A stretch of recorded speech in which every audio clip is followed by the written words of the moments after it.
ꯅꯨꯡꯊꯤꯜꯒꯤ ꯃꯇꯝꯅꯤ ꯄꯨꯔꯦꯜ ꯃꯌꯥꯏ ꯀꯥꯗꯨꯗ ꯐꯣꯟ ꯃꯦꯠꯇꯨꯅ ꯁꯣꯐꯥꯗꯨꯗ ꯐꯝꯅꯤꯡꯉꯤ ꯂꯩꯃꯍꯟꯁꯨ ꯂꯥꯛꯇꯨꯅ ꯄꯨꯔꯦꯜꯒꯤ ꯃꯅꯥꯛꯇ ꯐꯝꯃꯤ ꯑꯗꯨꯒ ꯈꯨꯠꯇ ꯄꯥꯏꯔꯛꯄ ꯃꯁꯨꯡ ꯊꯣꯛꯅ ꯈꯥꯏꯔꯕ ꯁꯦꯝ ꯑꯗꯨ ꯄꯤꯔꯛꯏ ꯊꯣꯏꯕ ꯁꯦꯝꯁꯤ ꯆꯥꯁꯤꯜꯂꯨ ꯅꯨꯡꯁꯥ ꯁꯥꯕꯅꯤꯅ ꯍꯩ ꯔꯥ ꯆꯥꯕ ꯐꯩ ꯆꯥꯎꯁꯦ ꯃꯃꯥꯅ ꯄꯤꯔꯛꯂꯤꯕꯗꯨ ꯂꯧꯗꯨꯅ ꯆꯥꯁꯤꯜꯂꯤ ꯄꯨꯔꯦꯜꯁꯨ ꯉꯁꯤꯗꯤ ꯊꯕꯛ ꯀꯣꯝꯕ꯭ꯔꯣ ꯏꯆꯥꯕꯨ ꯍꯣꯏ ꯃꯥ ꯉꯁꯤꯗꯤ ꯊꯕꯛ ꯑꯆꯤꯟꯕ ꯀꯥ ꯍꯦꯟꯅ ꯂꯩꯇꯦ ꯌꯨꯝꯗ ꯉꯥꯏꯍꯥꯛ ꯄꯣꯊꯥꯔꯨꯒꯦ ꯈꯜꯂꯒ ꯍꯜꯂꯛꯑꯕ ꯑꯗꯨꯝ ꯍꯣꯏꯅꯦ ꯅꯣꯡ ꯐꯥꯗꯣꯛꯁꯨ ꯑꯁꯨꯝꯅ ꯌꯨꯝꯗ ꯂꯩꯔꯗꯤ ꯐꯩ ꯑꯩꯈꯣꯏꯁꯨ ꯅꯨꯡꯉꯥꯏꯗꯅ ꯅꯪꯅꯗꯤ ꯅꯊꯧ ꯆꯤꯟꯖꯔꯤꯕ ꯑꯗꯨꯕꯨ ꯌꯨꯝꯁꯤꯅꯒ ꯆꯥꯎꯔꯦ ꯅꯈꯣꯏ ꯀꯅꯥꯃꯠꯇ ꯂꯩꯇꯕꯁꯦ ꯅꯨꯡꯉꯥꯏꯇꯦ ꯅꯈꯣꯏ ꯕꯕꯥꯁꯨ ꯊꯕꯛꯅꯤ ꯍꯥꯏꯗꯅ ꯆꯥꯎꯕ ꯀꯧꯔꯒ ꯍꯦꯛꯇ ꯆꯠꯈꯤ ꯅꯣꯡꯃꯥꯏꯖꯤꯡ ꯅꯨꯃꯤꯠꯇꯗꯤ ꯕꯦ ꯑꯃ ꯂꯩꯕꯅꯤꯅ ꯈꯔ ꯐꯩ ꯑꯇꯩ ꯃꯇꯝꯗꯗꯤ ꯏꯇꯣꯝꯇꯅꯤ ꯆꯥꯎꯈ꯭ꯔꯕ ꯌꯨꯝꯁꯤꯗ ꯈꯨꯅꯨ ꯈꯣꯡꯗꯧꯅ ꯂꯩꯔꯤꯁꯦ ꯌꯨꯝꯁꯦ ꯃꯤ ꯋꯥꯠꯂꯤ ꯑꯗꯨ ꯑꯣꯏꯔꯒꯅ ꯅꯨꯄꯤ ꯃꯆꯥ ꯑꯃ ꯊꯝꯂꯨꯁꯤꯔꯣ ꯏꯃꯥꯒ ꯂꯩꯅꯕ ꯏꯃꯥꯒꯤ ꯃꯇꯦꯡꯁꯨ ꯈꯔ ꯄꯥꯡ ꯌꯥꯔꯦ ꯑꯗꯨꯗꯤ ꯍꯩ ꯄꯥꯝꯗꯦꯀꯣ ꯄꯥꯝꯖꯗꯦ ꯍꯥꯏꯔꯤꯕꯁꯤꯅꯦ ꯑꯩꯕꯨ ꯏꯈꯨꯠ ꯏꯈꯣꯡꯒꯁꯤ ꯇꯦꯛꯄ꯭ꯔꯣ ꯍꯧꯒꯠ ꯀꯥꯡꯈꯠꯄ ꯉꯝꯗ꯭ꯔꯕ ꯍꯅꯨꯕꯤꯗꯧꯅ ꯂꯩꯔꯕꯣ ꯅꯃꯥ ꯑꯩꯁꯤꯕꯨ ꯑꯁ ꯇꯞꯅ ꯉꯥꯡꯕ ꯕꯤꯄꯤꯒ ꯋꯥꯡꯈꯠꯂꯛꯇꯧ ꯃꯥꯜꯂꯦ ꯏꯃꯥꯅ ꯅꯊꯟꯇ ꯂꯩꯕ ꯅꯨꯡꯉꯥꯏꯇꯦ ꯍꯥꯏꯕꯗꯨꯗ ꯅꯨꯄꯤ ꯃꯆꯥ ꯑꯃꯁꯨꯝ ꯊꯝꯁꯤꯔ ꯍꯥꯏꯕꯅꯤ ꯊꯝꯃꯣꯏ ꯑꯩ ꯃꯤꯒꯤ ꯃꯆꯥꯒꯅꯦ ꯁꯨꯛꯊꯝ ꯍꯦꯛ ꯊꯝꯃꯣꯏ ꯑꯩ ꯑꯃꯨꯛ ꯁꯦꯟꯅꯕ ꯉꯝꯖꯔꯣꯏꯀꯣ ꯇꯣꯛꯑꯦꯗꯅ ꯑꯗꯨ ꯑꯣꯏꯔꯒꯅ ꯏꯃꯥ ꯅꯊꯟꯇ ꯑꯗꯨꯝ ꯂꯩꯇꯥꯕ ꯂꯩꯃꯍꯟꯗꯣ ꯇꯨꯃꯤꯟ ꯂꯩꯈꯤ ꯉꯥꯏꯍꯥꯛꯇꯤ ꯑꯗꯨꯕꯨ ꯀꯨꯏꯗꯦ ꯈꯖꯤꯛ ꯈꯖꯤꯛ ꯅꯦꯝꯅ ꯑꯃꯨꯛ ꯍꯥꯏꯔꯛꯏ ꯏꯁꯣꯔꯅꯅꯦ ꯑꯩꯉꯣꯟꯗ ꯇꯧꯕꯤꯔꯤꯕ ꯆꯥꯡꯌꯦꯡꯁꯦ ꯀꯔꯤ ꯆꯥꯡꯌꯦꯡꯅꯣ ꯈꯪꯗ꯭ꯔꯦ ꯄꯥꯞ ꯆꯦꯜꯂꯕ ꯃꯄꯣꯛ ꯑꯗꯣ ꯑꯣꯏꯔꯕ꯭ꯔꯥ ꯈꯪꯗ꯭ꯔꯦꯗ ꯑꯃꯨꯛ ꯀꯩꯗꯧꯔꯒꯦ ꯏꯃꯥ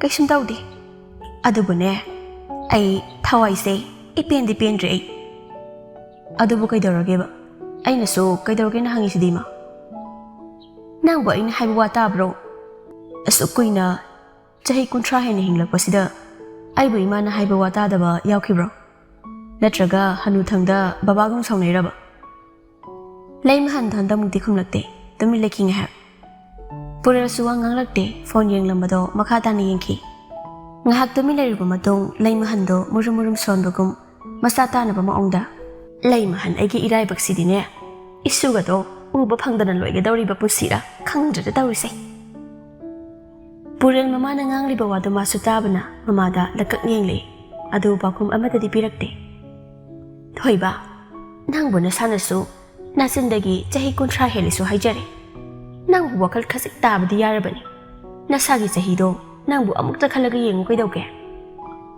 ꯑꯩꯅ ꯆꯍꯤ 30 ꯍꯦꯜꯂꯛꯄꯒꯤꯔꯣ ꯏꯃꯥꯅ ꯊꯋꯥꯏ ꯅꯨꯡꯉꯥꯏꯇꯦꯅ ꯍꯥꯏꯁꯦ ꯏꯆꯥ ꯄꯤꯕ ꯑꯅꯤꯁꯨꯕꯁꯨ ꯅꯠꯇꯦ ꯅꯪ ꯅꯊꯟꯇꯅꯤ ꯅꯨꯄꯤꯁꯨ ꯅꯨꯄꯥꯁꯨ ꯆꯥꯎꯔꯕ ꯌꯨꯝꯁꯤꯗ ꯏꯁꯨꯒꯤ ꯅꯨꯡꯁꯤꯕ ꯈꯣꯡꯖꯤ ꯃꯈꯣꯜꯒꯗꯣ ꯇꯥꯅꯤꯡꯉꯦ ꯏꯆꯥ ꯏꯃꯧ ꯎꯔꯕꯅꯤꯅ ꯏꯁꯨ ꯎꯅꯤꯡꯂꯦ ꯏꯃꯥꯟꯅꯕꯤꯁꯤꯡꯒꯤꯗꯤ ꯃꯈꯨꯠꯀ ꯁꯝꯗꯅ ꯃꯁꯨꯒ ꯄꯣꯠ ꯂꯩꯕ ꯆꯠꯇꯅ ꯑꯩꯁꯨ ꯏꯁꯨꯒꯗꯣ ꯄꯝꯅꯤꯡꯉꯤ ꯅꯪꯅ ꯌꯨꯝꯁꯤꯗ ꯑꯩꯒ ꯆꯥꯎꯕ ꯃꯥꯟꯅꯕ ꯅꯨꯄꯤ ꯃꯆꯥ ꯑꯃ ꯊꯝꯂꯒ ꯅꯨꯄꯤ ꯃꯆꯥꯗꯨꯕꯨ ꯏꯁꯨ ꯁꯥꯗꯅ ꯇꯝꯄꯥꯛ ꯑꯁꯤꯗ ꯐꯝꯍꯟꯗꯅ ꯄꯝꯕ ꯌꯥꯒꯗꯧꯔꯤꯕ꯭ꯔꯥ ꯗꯥꯏꯔꯦꯛ ꯍꯦꯛ ꯉꯥꯡꯂꯛꯇ꯭ꯔꯤ ꯐꯥꯎ ꯅꯈꯣꯏ ꯀꯩꯝꯇ ꯒ꯭ꯌꯥꯟ ꯇꯥꯗꯦꯕ ꯅꯠꯇ꯭ꯔꯥ ꯕꯕꯥꯒꯤ ꯏꯃꯥꯒꯁꯨ ꯅꯍꯥꯟꯋꯥꯏꯅ ꯈꯟꯊꯕ ꯌꯥꯗ꯭ꯔꯣ ꯑꯩ ꯏꯊꯟꯇ ꯄꯣꯛꯄꯒꯤ ꯃꯍꯨꯠꯇ ꯏꯆꯦꯔ ꯏꯌꯥꯝꯕꯔ ꯏꯅꯥꯎꯄꯥꯔ ꯑꯅꯤꯁꯨꯅ ꯄꯣꯛꯄꯤꯔꯝꯃꯨ ꯌꯥꯗ꯭ꯔꯣ ꯅꯣꯏꯁꯨ ꯋꯥꯈꯜ ꯌꯥꯎꯃꯟꯗꯕ ꯍꯥꯏꯕꯗꯨꯅꯤ ꯐꯥꯒꯤ ꯑꯣꯏ ꯀꯩ ꯑꯣꯏ ꯋꯥꯍꯩꯗꯣ ꯍꯥꯏꯔꯝꯂꯒ ꯐꯝꯂꯝꯕꯗꯒꯤ ꯍꯧꯒꯠꯇꯨꯅ ꯊꯣꯛꯈ꯭ꯔꯦ ꯄꯨꯔꯦꯜ ꯂꯩꯃꯍꯟ ꯃꯊꯟꯇ ꯉꯥꯡꯍꯧꯏ ꯍꯩꯃ ꯃꯥꯅꯒ ꯑꯣꯏꯅ ꯑꯩꯉꯣꯟꯗ ꯑꯣꯟꯁꯤꯜꯂꯝꯂꯒ ꯆꯠꯈ꯭ꯔꯦꯅꯦꯁꯦ ꯚꯥꯞ ꯈꯔ ꯇꯥꯟꯅꯁꯤꯀꯣ ꯚꯥꯞ ꯇꯥꯟꯅꯁꯤ ꯍꯥꯏꯔꯤꯕꯁꯤꯅꯤ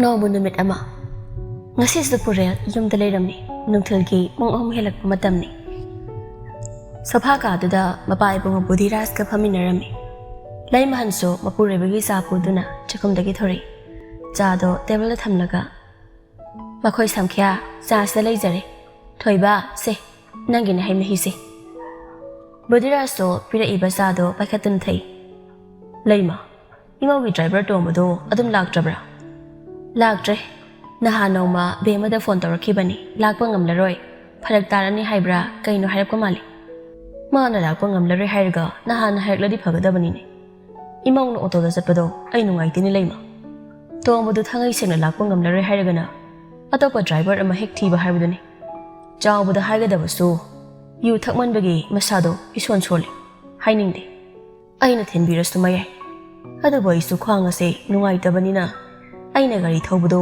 khwang se nabasida upai leitene thoiba kege pungse ahum makai taslakadawre bemado amukta lobiru chalo thoiba chalo lobiru so ngasa iu angan badagi angang mayam direct taklibani nungsana ga sabasida auto amuk ngairaga lakadawribani nang siyumda leibanina chalo lobiru so hoi hoi haiba wahai sika hairam laga thokre somna kandana mo ingel do sudi thabaga bazar dang hak isang khara legi haiduna lakpani isang lerga halage haina thorakpaga wanghen baga amu thengnare man hana wanghen babu kawi dahen kai lebila ino bema isang lemiro aw lori leiba halani da yumda dahen di kai lermino imagi hida ama lerambani aisu lori yumda haladawni ado nangbo kanaga lake Fizol di yumdagi bazar karpo mande school dagi mangkreda mani school dagi ni esang le haudaba adugi khara lekhi ge haidana changlakpani adudi athanda sula ai hai lobu laktor nangbo nateda ai adam auto da haladangni phari ai mohan khrage yam tangna thengna bani nong phadok so ekhoi da koi udana ekhoi da hai sibo mayum palabani na mayum so ani sure da nangde karambadano nang law hai sibo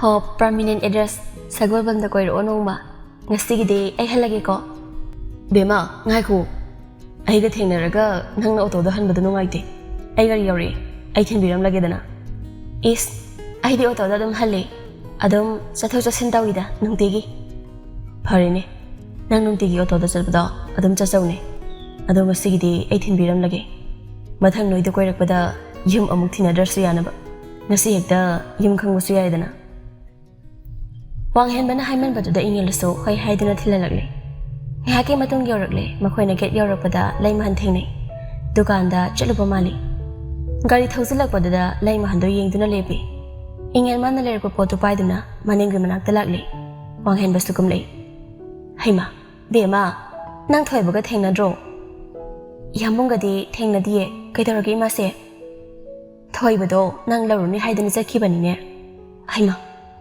aidi ngasi khara ngana su thorokle aduga bazar su changlure aduda dahenga thengna dana thinbiram lagena thinbirakpani laimahan wanghen bada meeting thamlei ibung wasina kana no bema nakhoi oja ma selo nati imase aikhoi sabung khoki ibung singne bazar da thengna bane mamingna wanghen ba ko bane wanghen ba haiba o ado isadi kari kari hotnari ba ine ai hada MBBS tambaloi jabani yam phaidana dudi isa sidi kanna hotno chanunga thakhodana bema nabungi jaga lonbiu ine ai ngasigidi thakjaragi nongmoina matang jabad thakjage ngasigidi ai thakjaragi asumna makhoina wari tawringai purelgi fortuner amumado phathausilei aduga gari misal amubado chingtharaktuna akoibo mapina koiduna yinglei wanghen baso chaloki ge hairamnaga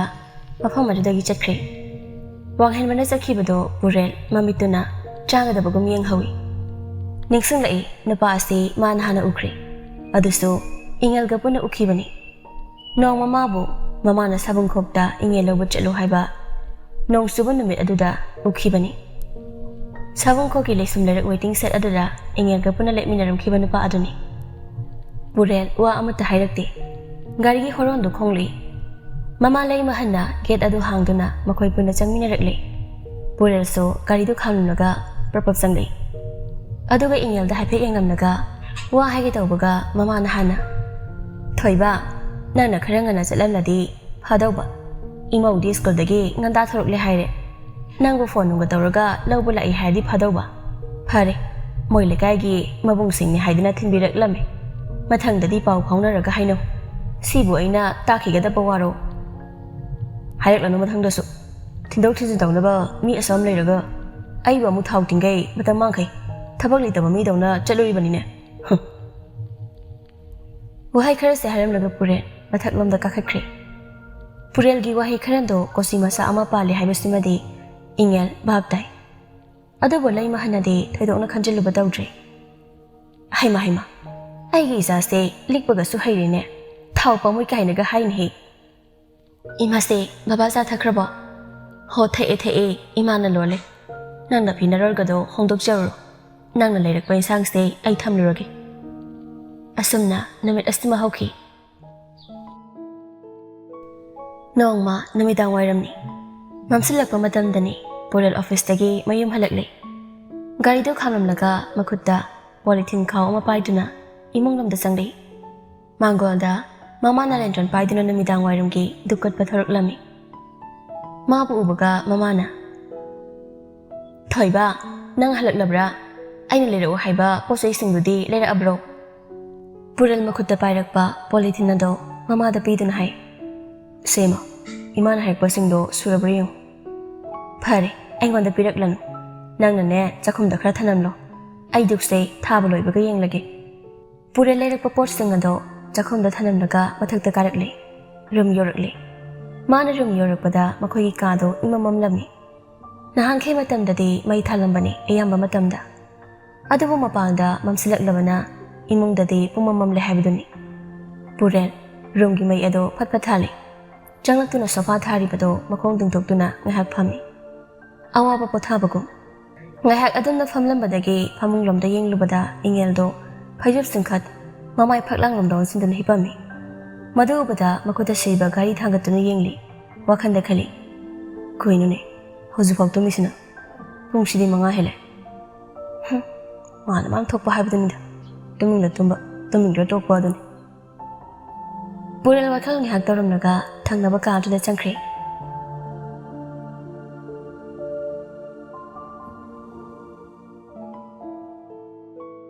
ꯅꯨꯃꯤꯗꯥꯡꯒꯤ ꯆꯥꯛ ꯆꯥꯒꯗꯧꯔꯦ꯫ ꯄꯨꯡ 7:30 ꯇꯥꯈ꯭ꯔꯦ꯫ ꯄꯨꯔꯦꯜꯁꯨ ꯃꯥꯒꯤ ꯆꯦ ꯆꯥꯡ ꯁꯨꯕꯝ ꯀꯥꯗꯨꯗꯒꯤ ꯆꯨꯝꯗ꯭ꯔꯤꯡ ꯊꯣꯔꯛꯇꯨꯅ ꯀꯨꯝꯊꯔꯛꯏ꯫ ꯕꯦꯁꯤꯟꯗ ꯃꯈꯨꯠ ꯍꯥꯝꯗꯣꯛꯂꯒ ꯃꯄꯥ ꯏꯕꯨꯡꯉꯣ ꯕꯨꯙꯤꯔꯥꯖꯀꯤ ꯅꯥꯀꯟꯗ ꯐꯝꯂꯦ꯫ ꯂꯩꯃꯍꯜꯅ ꯆꯥꯛ ꯊꯥꯡꯗꯣꯔꯛꯇꯨꯅ ꯆꯥꯕ ꯍꯧꯔꯦ꯫ ꯆꯥꯛꯈꯣꯝ ꯑꯃꯅꯤ ꯍꯨꯛꯄꯒ ꯕꯨꯙꯤꯔꯥꯖꯅ, ꯃꯃꯥ, ꯏꯕꯦꯝ ꯑꯗꯣ ꯍꯧꯒꯠꯄ ꯉꯝꯗ꯭ꯔꯕꯣ? ꯃꯥꯒꯤ ꯆꯥꯅꯕꯗꯤ ꯀꯔꯤ ꯁꯦꯝꯕꯤꯔꯦ? ꯀꯧꯕꯤꯔꯣꯗꯅ, ꯄꯨꯟꯅ ꯆꯥꯔꯤꯉꯩꯁꯤꯗ ꯆꯥꯃꯤꯟꯅꯍꯧꯅꯕ꯫ ꯕꯦꯝꯃꯒꯤꯗꯤ ꯑꯩꯅ ꯆꯝꯐꯨꯠ ꯑꯃ ꯇꯣꯉꯥꯟꯅ ꯐꯖꯅ ꯐꯨꯠꯄꯤꯔꯤ꯫ ꯆꯥꯛ ꯆꯥꯎ ꯍꯥꯏꯕ ꯌꯥꯔꯛꯇꯧ ꯃꯥꯟꯗꯦ, ꯉꯁꯥꯏꯁꯨ ꯀꯩꯝꯇ ꯆꯥꯅꯤꯡꯗꯦ ꯍꯥꯏꯔꯝꯃꯤ꯫ ꯄꯨꯔꯦꯜ ꯆꯥ ꯍꯨꯛꯀꯦ ꯇꯧꯔꯝꯕꯗꯣ ꯂꯦꯞꯄꯤ꯫ ꯃꯃꯥꯒ ꯃꯄꯥꯒꯅ ꯁꯥꯔꯤꯕ ꯋꯥꯔꯤꯗꯨ ꯇꯥꯏ꯫ ꯉꯁꯥꯏꯈꯩ ꯚꯥꯞ ꯑꯣꯏꯔꯨꯗꯕꯅꯤ꯫ ꯆꯥꯛꯈꯨꯝꯗ ꯏꯉꯦꯜ ꯂꯩꯇꯦ, ꯃꯃꯥꯅꯅꯤ ꯆꯥꯛ ꯄꯨꯊꯣꯔꯛꯂꯤꯕ꯫ ꯀꯔꯤ ꯇꯧꯔꯕꯅꯣ ꯈꯜꯂꯤꯉꯩ ꯃꯃꯥꯅ, ꯊꯣꯏꯕ, ꯅꯪꯕꯨ ꯕꯦꯝꯃ ꯀꯧꯕꯤꯔꯛꯎ ꯌꯥꯗ꯭ꯔꯣ ꯅꯪꯅ ꯀꯨꯝꯂꯛꯄꯗ? ꯅꯠꯇ꯭ꯔꯒ ꯀꯨꯝꯂꯛꯄ ꯉꯝꯂꯔꯣꯏ ꯍꯥꯏꯕ꯭ꯔꯕ? ꯃꯃꯥꯅ ꯍꯥꯏꯔꯛꯂꯤꯕꯗꯣ ꯄꯨꯔꯦꯜꯗꯗꯤ ꯄꯥꯎꯈꯨꯝ ꯑꯃꯠꯇ ꯂꯩꯇꯦ, ꯃꯔꯝꯗꯤ ꯃꯊꯛꯇ ꯏꯉꯦꯜ ꯂꯩꯍꯧꯏ ꯍꯥꯏꯕꯁꯤ ꯐꯥꯎꯕ ꯍꯦꯛ ꯈꯪꯂꯛꯇꯦ꯫ ꯃꯥꯒꯤ ꯇꯣꯉꯥꯟꯕ ꯀꯥꯗꯨꯗꯒꯤ ꯆꯦ ꯆꯥꯡ ꯌꯦꯡꯂꯝꯕꯗꯒꯤ ꯃꯈꯥꯗ ꯑꯗꯨꯝ ꯀꯨꯝꯊꯔꯛꯂꯕꯅꯤ꯫ ꯑꯗꯨꯕꯨ ꯃꯃꯥ ꯃꯄꯥ ꯑꯅꯤꯒꯤ ꯃꯃꯥꯡꯗ ꯐꯖꯗ꯭ꯔꯦ ꯈꯟꯗꯨꯅ ꯑꯁꯦꯡꯕ ꯄꯥꯎꯈꯨꯝ ꯑꯃ ꯄꯤꯔꯛꯏ꯫ ꯏꯃꯥ, ꯃꯥꯗꯨ ꯑꯗꯨꯝ ꯍꯧꯔꯤ, ꯑꯩꯅ ꯍꯥꯏꯐꯦꯠꯇꯤ ꯀꯧꯔꯝꯕꯅꯤ, ꯇꯥꯗꯕꯗꯨꯗ ꯇꯨꯝꯖꯔꯁꯅꯣꯅ ꯑꯩ ꯑꯗꯨꯝ ꯀꯨꯝꯊꯔꯛꯂꯦ꯫ ꯉꯁꯥꯏ ꯁ꯭ꯀꯨꯜ ꯍꯜꯂꯛꯄꯗꯒꯤ ꯃꯀꯣꯛ ꯆꯤꯛꯏ ꯍꯥꯏꯔꯝꯕꯗꯒꯤ ꯃꯁꯥꯗꯣ ꯃꯩ ꯍꯧꯈꯩ ꯁꯥꯈꯤꯕꯅꯤꯅꯦ꯫ ꯐꯔꯦ, ꯅꯪꯅ ꯆꯥꯕ ꯂꯣꯏꯔꯒꯅꯦ, ꯆꯥꯛ ꯆꯝꯐꯨꯠ ꯃꯥꯒꯤ ꯁꯔꯨꯛꯁꯦ ꯅꯪꯅ ꯈꯔ ꯍꯦꯛ ꯄꯨꯈꯠꯄꯤꯈ꯭ꯔꯣ꯫ ꯀꯨꯝꯂꯛꯑꯅꯨ ꯍꯥꯏꯌꯨ ꯉꯁꯤꯒꯤꯗꯤ꯫ ꯅꯪꯅ ꯍꯪꯂꯒ ꯍꯤꯗꯥꯛ ꯂꯥꯡꯊꯛꯀꯗꯣ ꯐꯖꯅ ꯄꯤꯖꯧ꯫ ꯍꯣꯔꯦꯟ ꯇꯞꯅ ꯃꯥ ꯑꯗꯨꯝ ꯀꯨꯝꯊꯖꯔꯛꯂꯒ ꯆꯠꯂꯁꯅꯤꯕ, ꯁꯤꯗ ꯈꯨꯝꯂꯒ ꯑꯗꯨꯝ ꯊꯝꯃꯨ꯫ ꯍꯥꯏ, ꯍꯧꯒꯠꯄ ꯉꯝꯗ꯭ꯔꯗꯨꯅ ꯍꯧꯒꯠꯂꯛꯇ꯭ꯔꯕꯅꯤꯅꯦ꯫ ꯅꯪ ꯆꯥꯛꯁꯤꯃꯇꯪ ꯃꯊꯛ ꯐꯥꯎꯕ, ꯅꯈꯣꯏ ꯀꯥ ꯐꯥꯎꯗꯪ ꯄꯨꯕꯗ ꯅꯪ ꯁꯤꯔꯗ꯭ꯔꯣ ꯁꯤꯔꯗ꯭ꯔꯕ? ꯌꯥꯔꯤꯕ ꯏꯃꯥ, ꯁꯦꯝꯃꯣ ꯃꯥꯒꯤ ꯆꯥꯛꯇꯣ, ꯑꯩ ꯆꯥꯕ ꯂꯣꯏꯔꯦ, ꯄꯨꯈꯠꯈ꯭ꯔꯒꯦ꯫ ꯆꯥꯕ ꯂꯣꯏꯕꯒ ꯄꯨꯔꯦꯜ ꯃꯃꯥꯅ ꯏꯉꯦꯜꯒꯤꯅꯤ ꯍꯥꯏꯅ ꯁꯦꯝꯂꯤꯕ ꯆꯥꯛꯇꯨ ꯄꯨꯗꯨꯅ ꯀꯥꯔꯛꯂꯦ꯫ ꯈꯨꯠꯇ ꯄꯥꯏꯔꯛꯄ ꯆꯥꯛ ꯑꯗꯣ ꯇꯦꯕꯜꯗ ꯊꯝꯃꯤ꯫ ꯑꯗꯨꯒ ꯃꯃꯤꯠ ꯎꯏꯁꯤꯟꯗꯨꯅ ꯇꯨꯝꯗꯨꯅ ꯂꯩꯔꯤꯕ ꯏꯉꯦꯜꯒꯤ ꯐꯃꯥꯡꯗ ꯂꯦꯞꯇꯨꯅ, ꯏꯉꯦꯜ, ꯅꯪꯒꯤ ꯆꯥꯛ ꯄꯨꯔꯛꯑꯦ, ꯆꯥꯔꯣ, ꯇꯦꯕꯜꯗ ꯊꯝꯂꯕꯅꯤ꯫ ꯄꯥꯎꯈꯨꯝ ꯑꯃꯠꯇ ꯄꯤꯔꯛꯇꯦ ꯏꯉꯦꯜꯗꯣ꯫ ꯄꯨꯔꯦꯜ ꯈꯖꯜꯗꯣ ꯈꯖꯤꯛ ꯀꯟꯅ ꯑꯃꯨꯛ ꯀꯧꯏ, ꯏꯉꯦꯜ! ꯍꯟꯗꯛꯃꯨꯛꯇꯤ ꯏꯉꯦꯜꯗꯣ ꯃꯈꯣꯜꯒꯗꯣ ꯏꯄꯤꯛ ꯄꯤꯛꯅ ꯈꯨꯝꯂꯛꯏ꯫ ꯀꯩ ꯍꯥꯏꯒꯦ ꯏꯌꯥꯝꯕ? ꯏꯃꯥꯅ ꯅꯪꯒꯤ ꯆꯥꯛ ꯄꯨꯈꯣꯅ ꯄꯨꯔꯛꯑꯦ, ꯅꯪ ꯅꯁꯥ ꯉꯝꯗꯦ ꯑꯗꯨꯗ ꯇꯦꯕꯜꯗ ꯊꯝꯃꯕꯅꯤ, ꯆꯥꯔꯣ꯫ ꯏꯌꯥꯝꯕ, ꯑꯩ ꯍꯧꯖꯤꯛ ꯆꯥꯛ ꯆꯥꯅꯤꯡꯗꯦ, ꯑꯩ ꯀꯣꯟꯅ ꯆꯥꯔꯒꯦ꯫ ꯆꯥꯅꯤꯡꯂꯀꯥꯟꯗ ꯆꯥꯔꯣ ꯑꯗꯨꯗꯤ꯫ ꯋꯥꯍꯩꯁꯤꯒ ꯍꯥꯏꯔꯝꯂꯒ ꯄꯨꯔꯦꯜ ꯕꯥꯠꯔꯨꯝꯗ ꯆꯪꯈꯤ꯫ ꯉꯥꯏꯍꯥꯛꯀꯤ ꯃꯇꯨꯡ ꯊꯧꯔꯛꯂꯦ ꯑꯗꯨꯒ ꯐꯣꯟꯗꯨꯗ ꯄꯨꯡ ꯌꯦꯡꯂꯨꯕꯗ ꯄꯨꯡ ꯌꯥꯝꯅ ꯉꯜꯂꯝꯃꯤ 7 ꯇꯥꯗ꯭ꯔꯤ ꯇꯨꯝꯅꯤꯡꯗ꯭ꯔꯗꯨꯅ ꯏꯉꯦꯜꯒꯤ ꯐꯃꯨꯡꯒ ꯃꯥꯌꯣꯛꯅꯅ ꯊꯥꯔꯤꯕ ꯃꯥꯒꯤ ꯐꯃꯨꯡꯗꯨꯗ ꯀꯥꯡꯊꯣꯟꯗ ꯃꯣꯟ ꯉꯥꯛꯇꯨꯅ ꯉꯥꯏꯍꯥꯛ ꯐꯝꯂꯒ ꯐꯣꯟ ꯌꯦꯡꯂꯤ ꯐꯅꯌꯥꯝ ꯀꯨꯏꯅ ꯌꯦꯡꯉꯤ ꯃꯥꯅ ꯐꯣꯟ ꯌꯦꯡꯂꯤꯉꯩ ꯐꯃꯨꯡ ꯊꯪꯅꯅ ꯇꯨꯝꯂꯤꯕ ꯏꯉꯦꯜꯗꯣ ꯀꯞꯄꯣꯏ ꯀꯩꯑꯣꯏ ꯇꯧꯅ ꯅꯥꯍꯦꯔꯛꯂꯤ ꯄꯨꯔꯦꯜꯁꯨ ꯀꯩꯗꯧꯔꯕꯅꯣ ꯈꯟꯅ ꯐꯝꯂꯝꯕꯗꯒꯤ ꯍꯧꯒꯠꯇꯨꯅ ꯂꯥꯛꯏ ꯏꯉꯦꯜꯗꯣ ꯃꯁꯥ ꯉꯝꯗꯕꯒꯤ ꯑꯣꯏꯗꯣꯏꯔꯥ ꯀꯞꯄꯣꯏ ꯀꯩꯑꯣꯏ ꯇꯧꯅ ꯅꯥꯍꯦꯔꯦ ꯃꯇꯧꯗꯨꯗ ꯄꯨꯔꯦꯜꯗꯣ ꯈꯖꯤꯛ ꯅꯨꯡꯉꯥꯏꯇꯕ ꯄꯣꯛꯂꯕ ꯃꯥꯜꯂꯤ ꯏꯉꯦꯜꯕꯨ ꯍꯧꯗꯣꯛꯄꯤꯔꯛꯏ ꯀꯩꯗꯧꯔꯒꯦꯕ ꯅꯪꯅ ꯀꯞꯄꯤꯗꯣ ꯏꯉꯦꯜꯗꯤ ꯀꯔꯤꯁꯨ ꯈꯨꯝꯂꯛꯇꯦ ꯄꯨꯔꯦꯜ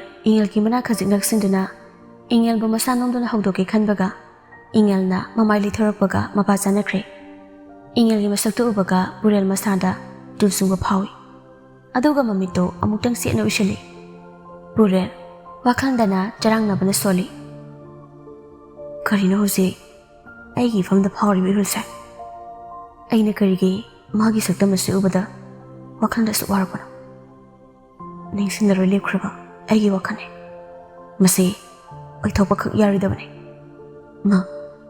ꯃꯥꯗꯤ ꯑꯩꯕꯨ ꯊꯥꯗꯣꯛꯂꯝꯂꯒ ꯀꯨꯏꯅ ꯆꯠꯈꯤꯕ ꯏꯉꯦꯜꯒꯤ ꯁꯛꯇꯝ ꯑꯁꯤꯕꯨ ꯑꯩꯅ ꯀꯔꯤꯒꯤ ꯃꯥꯌꯣꯛꯅꯕ ꯉꯝꯗ꯭ꯔꯤꯕ ꯄꯨꯔꯦꯜ ꯏꯉꯦꯜꯗꯒꯤ ꯈꯖꯤꯛ ꯂꯥꯞꯊꯣꯔꯛꯇꯨꯅ ꯃꯃꯥꯏ ꯂꯩꯗꯨꯅ ꯈꯣꯡ ꯊꯥꯡꯒꯦ ꯇꯧꯕꯒ ꯏꯉꯦꯜꯅ ꯂꯧꯈꯨꯔꯛꯄꯗꯨꯗ ꯄꯨꯔꯦꯜꯗꯣ ꯃꯃꯤꯠꯇꯨ ꯑꯃꯨꯛꯇꯪ ꯆꯦꯠꯅ ꯎꯏꯁꯤꯜꯂꯝꯂꯒ ꯃꯃꯥꯏ ꯑꯃꯨꯛ ꯍꯟꯅ ꯂꯩꯁꯤꯜꯂꯛꯇꯨꯅ ꯏꯉꯦꯜꯒꯤ ꯂꯥꯏꯕꯛ ꯑꯗꯨꯗ ꯃꯥꯒꯤ ꯃꯈꯨꯠꯇꯨꯅ ꯊꯝꯂꯒ ꯌꯦꯡꯂꯨꯏ ꯏꯉꯦꯜꯒꯤ ꯂꯥꯏꯕꯛ ꯑꯗꯣ ꯑꯁꯨꯛꯀꯤ ꯃꯇꯤꯛ ꯁꯥꯔꯦ ꯏꯉꯦꯜꯁꯨ ꯃꯆꯤꯟ ꯃꯌꯥ ꯏꯀꯪ ꯀꯪꯅ ꯃꯁꯥ ꯑꯗꯨ ꯊꯛ ꯊꯛ ꯅꯤꯛꯂꯤ ꯏꯉꯦꯜ ꯇꯥꯕ꯭ꯔꯥ ꯁꯦ ꯍꯧꯒꯠꯂꯣ ꯏꯉꯦꯜ ꯍꯧꯒꯠꯂꯣꯁꯦ ꯄꯨꯔꯦꯜꯅ ꯃꯁꯥ ꯅꯣꯝꯗꯨꯅ ꯍꯧꯗꯣꯛꯄꯗꯨꯗ ꯏꯉꯦꯜ ꯃꯃꯤꯠꯇꯣ ꯇꯞꯅ ꯄꯥꯡꯂꯩ ꯈꯣꯟꯖꯦꯜꯒꯗꯣ ꯁꯤꯔꯤ ꯁꯤꯔꯤ ꯇꯧꯅ ꯍꯥꯏꯔꯤ ꯑꯃꯨꯛ ꯀꯩꯗꯧꯔꯒꯦ ꯌꯥꯝꯕꯣ ꯍꯧꯒꯠꯂꯣ ꯅꯪ ꯅꯁꯥꯁꯦ ꯃꯩ ꯍꯧꯈꯩ ꯁꯥꯔꯤ ꯒꯨꯂꯤ ꯑꯃ ꯆꯥꯔꯒ ꯇꯨꯝꯃꯨ ꯍꯧꯒꯠꯂꯣ ꯆꯝꯐꯨꯠꯁꯦ ꯆꯥꯁꯤꯜꯂꯣ ꯍꯤꯗꯥꯛ ꯆꯥꯅꯕ ꯑꯁ ꯌꯥꯝꯕꯣ ꯑꯩ ꯀꯩꯝꯇ ꯆꯥꯅꯤꯡꯗꯦ ꯌꯥꯔꯦ ꯌꯥꯝꯕꯨꯡ ꯄꯣꯊꯥꯕꯤꯌꯨꯔꯣ ꯍꯌꯦꯡ ꯑꯣꯏꯅ ꯑꯩ ꯄꯨꯟꯅ ꯐꯖꯅ ꯆꯥꯔꯒꯦ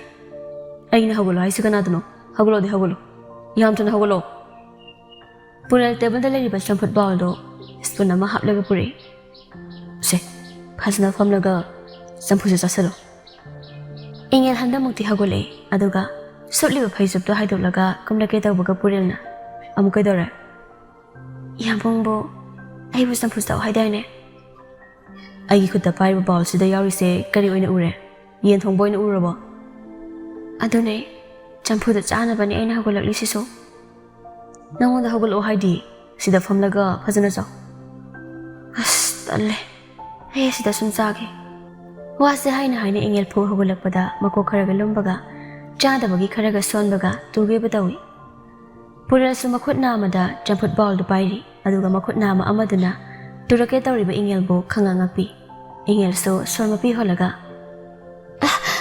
ꯑꯣꯏꯃ ꯑꯁ ꯑꯩ ꯀꯣꯛꯁꯦ ꯀꯩꯅꯣꯝꯃ ꯇꯧꯏꯅ ꯁꯤꯗꯤ ꯑꯩꯅ ꯍꯥꯏꯗ꯭ꯔꯣ ꯐꯃꯨꯡꯁꯤꯗ ꯐꯖꯅ ꯐꯝꯂꯒ ꯆꯥꯎ ꯍꯥꯏꯗꯅ ꯏꯉꯦꯜ ꯐꯃꯨꯡꯗꯨꯗ ꯑꯃꯨꯛ ꯍꯟꯖꯤꯟꯗꯨꯅ ꯀꯥꯡꯊꯣꯟꯗ ꯃꯣꯟ ꯉꯥꯛꯇꯨꯅ ꯐꯝꯂꯦ ꯄꯨꯔꯦꯜꯅ ꯕꯥꯎꯜ ꯑꯗꯨ ꯄꯤꯔꯛꯏ ꯁꯦ ꯆꯝꯐꯨꯠꯁꯦ ꯐꯖꯅ ꯆꯥꯔꯝꯃꯣ ꯑꯩ ꯍꯤꯗꯥꯛ ꯄꯨꯔꯛꯀꯦ ꯏꯉꯦꯜꯁꯨ ꯇꯞꯅ ꯂꯥꯎꯏ ꯄꯨꯔꯦꯜ ꯊꯪꯅꯕ ꯀꯥꯗꯨꯗ ꯆꯪꯈꯤꯗꯨꯅ ꯍꯤꯗꯥꯛ ꯄꯨꯔꯒ ꯊꯧꯔꯛꯂꯤ ꯆꯥꯕ ꯂꯣꯏꯔꯕꯣ ꯂꯣꯏꯔꯦ ꯄꯨꯔꯦꯜ ꯒꯨꯂꯤ ꯑꯃꯒ ꯏꯁꯤꯡ ꯒ꯭ꯂꯥꯁ ꯑꯃꯒ ꯄꯤꯔꯛꯏ ꯏꯉꯦꯜꯁꯨ ꯀꯔꯤꯃꯠꯇ ꯍꯥꯏꯗꯦ ꯄꯤꯔꯛꯂꯤꯕ ꯍꯤꯗꯥꯛ ꯑꯗꯨ ꯂꯧꯗꯨꯅ ꯆꯥꯁꯤꯜꯂꯤ ꯃꯥꯒꯤ ꯇꯝꯄꯥꯛꯇ ꯂꯩꯔꯤꯕ ꯕꯥꯎꯜ ꯑꯗꯨ ꯂꯨꯞꯊꯗꯨꯅ ꯐꯃꯨꯡ ꯃꯈꯥꯗ ꯊꯝꯒꯦ ꯇꯧꯕꯅꯤ ꯑꯗꯨꯁꯨ ꯄꯨꯔꯦꯜꯅ ꯑꯣꯛꯈ꯭ꯔꯦ ꯒꯨꯂꯤꯗꯨ ꯆꯥꯔꯕꯅꯤꯅ ꯅꯁꯥ ꯈꯖꯤꯛ ꯅꯨꯡꯉꯥꯏꯔꯛꯄ꯭ꯔꯥ ꯌꯦꯡꯂꯣ ꯏꯉꯦꯜ ꯉꯁꯥꯏꯈꯩ ꯀꯔꯤꯃꯠꯇ ꯈꯟꯖꯤꯜꯂꯨꯗꯦ ꯍꯩꯅꯗꯕ ꯃꯇꯧ ꯎꯠꯄꯁꯨ ꯅꯠꯇꯦ ꯄꯨꯔꯦꯜꯒꯤ ꯃꯇꯧꯗꯨꯕꯨꯁꯨ ꯑꯁꯨꯝ ꯌꯦꯡꯂꯛꯄꯅꯤ ꯃꯃꯥꯏ ꯑꯗꯨ ꯈꯖꯤꯛ ꯂꯩꯊꯣꯛꯈꯤ ꯃꯤꯁꯥꯟꯅꯕ ꯉꯝꯂꯛꯇ꯭ꯔꯕ ꯃꯥꯜꯂꯤ ꯇꯞꯅ ꯍꯪꯂꯤ ꯌꯥꯝꯕꯨꯡꯕꯨ ꯑꯩꯒꯤ ꯅꯥꯛꯇ ꯅꯛꯅ ꯂꯩꯕꯁꯤꯕꯨ ꯍꯩꯅꯕ꯭ꯔꯅꯦ ꯌꯥꯝꯕꯨꯡ ꯄꯨꯔꯦꯜ ꯃꯈꯨꯠꯇ ꯄꯥꯏꯔꯤꯕ ꯕꯥꯎꯜ ꯑꯗꯨ ꯇꯦꯕꯜ ꯑꯃꯗ ꯊꯝꯈꯤꯗꯨꯅ ꯏꯉꯦꯜꯅ ꯍꯥꯏꯔꯤꯕ ꯋꯥꯗꯨꯕꯨ ꯇꯥꯗꯕꯒꯨം ꯃꯥꯅ ꯊꯣꯛꯄ ꯑꯃ ꯈꯨꯝꯂꯛꯏ ꯅꯥꯔꯗꯤꯅꯦ ꯋꯥ ꯌꯥꯝ ꯉꯥꯡꯒꯅꯨ ꯇꯨꯃꯤꯟꯅ ꯄꯣꯊꯥꯔꯣ ꯉꯁꯥꯏꯒꯤ ꯇꯥꯏꯞꯇ ꯂꯥꯏ ꯁꯥꯔꯛꯑꯅꯨ ꯇꯨꯃꯤꯟꯅ ꯇꯨꯝꯈ꯭ꯔꯣ ꯋꯥꯍꯩꯁꯤꯒ ꯍꯥꯏꯔꯝꯂꯒ ꯄꯨꯔꯦꯜꯗꯣ ꯗ꯭ꯔꯥꯋꯔ ꯃꯆꯥ ꯑꯃꯗꯒꯤ ꯆꯨꯔꯨꯞꯀ ꯂꯥꯏꯇꯔꯒꯗꯣ ꯄꯥꯏꯔꯒ ꯕꯦꯜꯀꯣꯅꯤꯔꯣꯝꯗ ꯊꯣꯛꯈ꯭ꯔꯦ ꯏꯉꯦꯜꯁꯨ ꯍꯥꯏꯐꯦꯠ ꯌꯦꯡꯂꯝꯂꯒ ꯇꯞꯅ ꯍꯤꯞꯊꯔꯛꯂꯤ ꯉꯥꯏꯍꯥꯛꯇꯤ ꯃꯥ ꯇꯨꯝꯊꯔꯝꯗꯦ ꯋꯥꯈꯜ ꯃꯑꯣꯟ ꯃꯑꯣꯟ ꯈꯜꯂꯤ ꯑꯗꯨꯕꯨ ꯆꯥꯈ꯭ꯔꯤꯕ ꯒꯨꯂꯤ ꯑꯗꯨꯅ ꯃꯁꯥꯗꯣ ꯅꯝꯊꯔꯛꯂꯤ ꯃꯃꯤꯠ ꯎꯏꯁꯤꯟꯈ꯭ꯔꯤ Sombel Conidana Kamdauri, Pureldo, Sir Masay Anidi Sukri, Lepagi Awamba, Poktrabamali, Quirak Liman Lepton Liba. Athengba ahing sida mathamoida nungai from Kangdaba, Jarang Naba Ihul Ama, Kana Hulakmana, Pathana Bohat Navada, Awaba Moire. Mana Karigi, Ingel Satamasibu Ying Bangam Driba. Ying Luragana, Magi Mapamda, Masak Kangdaba, Awaba Ama, Hehekpo Iba. Masina Maram Oiraga, Tasina Ingelga, Mijana Bapamde. Ingelgi Manak the Nakbada, Mapamda, Awaba Poglakbana, Nakdabana Fai, Osindabana Paikana. Purel, Yariba Makilap na Labani. Ingel Gamaga Luhong Duna Libasi, Jahi Parakadori. How keep a matam asida, Purel Matanta, Pathazana Buhatnabada, Awabakaya Amakanki.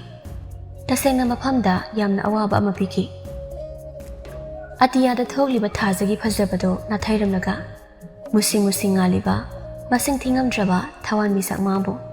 Nupa Magi Piro never meet Ingaloina than a Yingli. Aduga Tamoy de Kali, Ningam Dana. Nang degi daw si Udabra. Ay nang astifaw ba, nang bukaw bang amdriba si Bukarigino. Nang bukaw ba si Asukwa bra. Tasadre, ay nang bukaw bang amgani haiba. Tamoy sida, nang ginusiba dagi, rehen ba tay ka na baso, ay nang nusibang amgani haiba tasadre.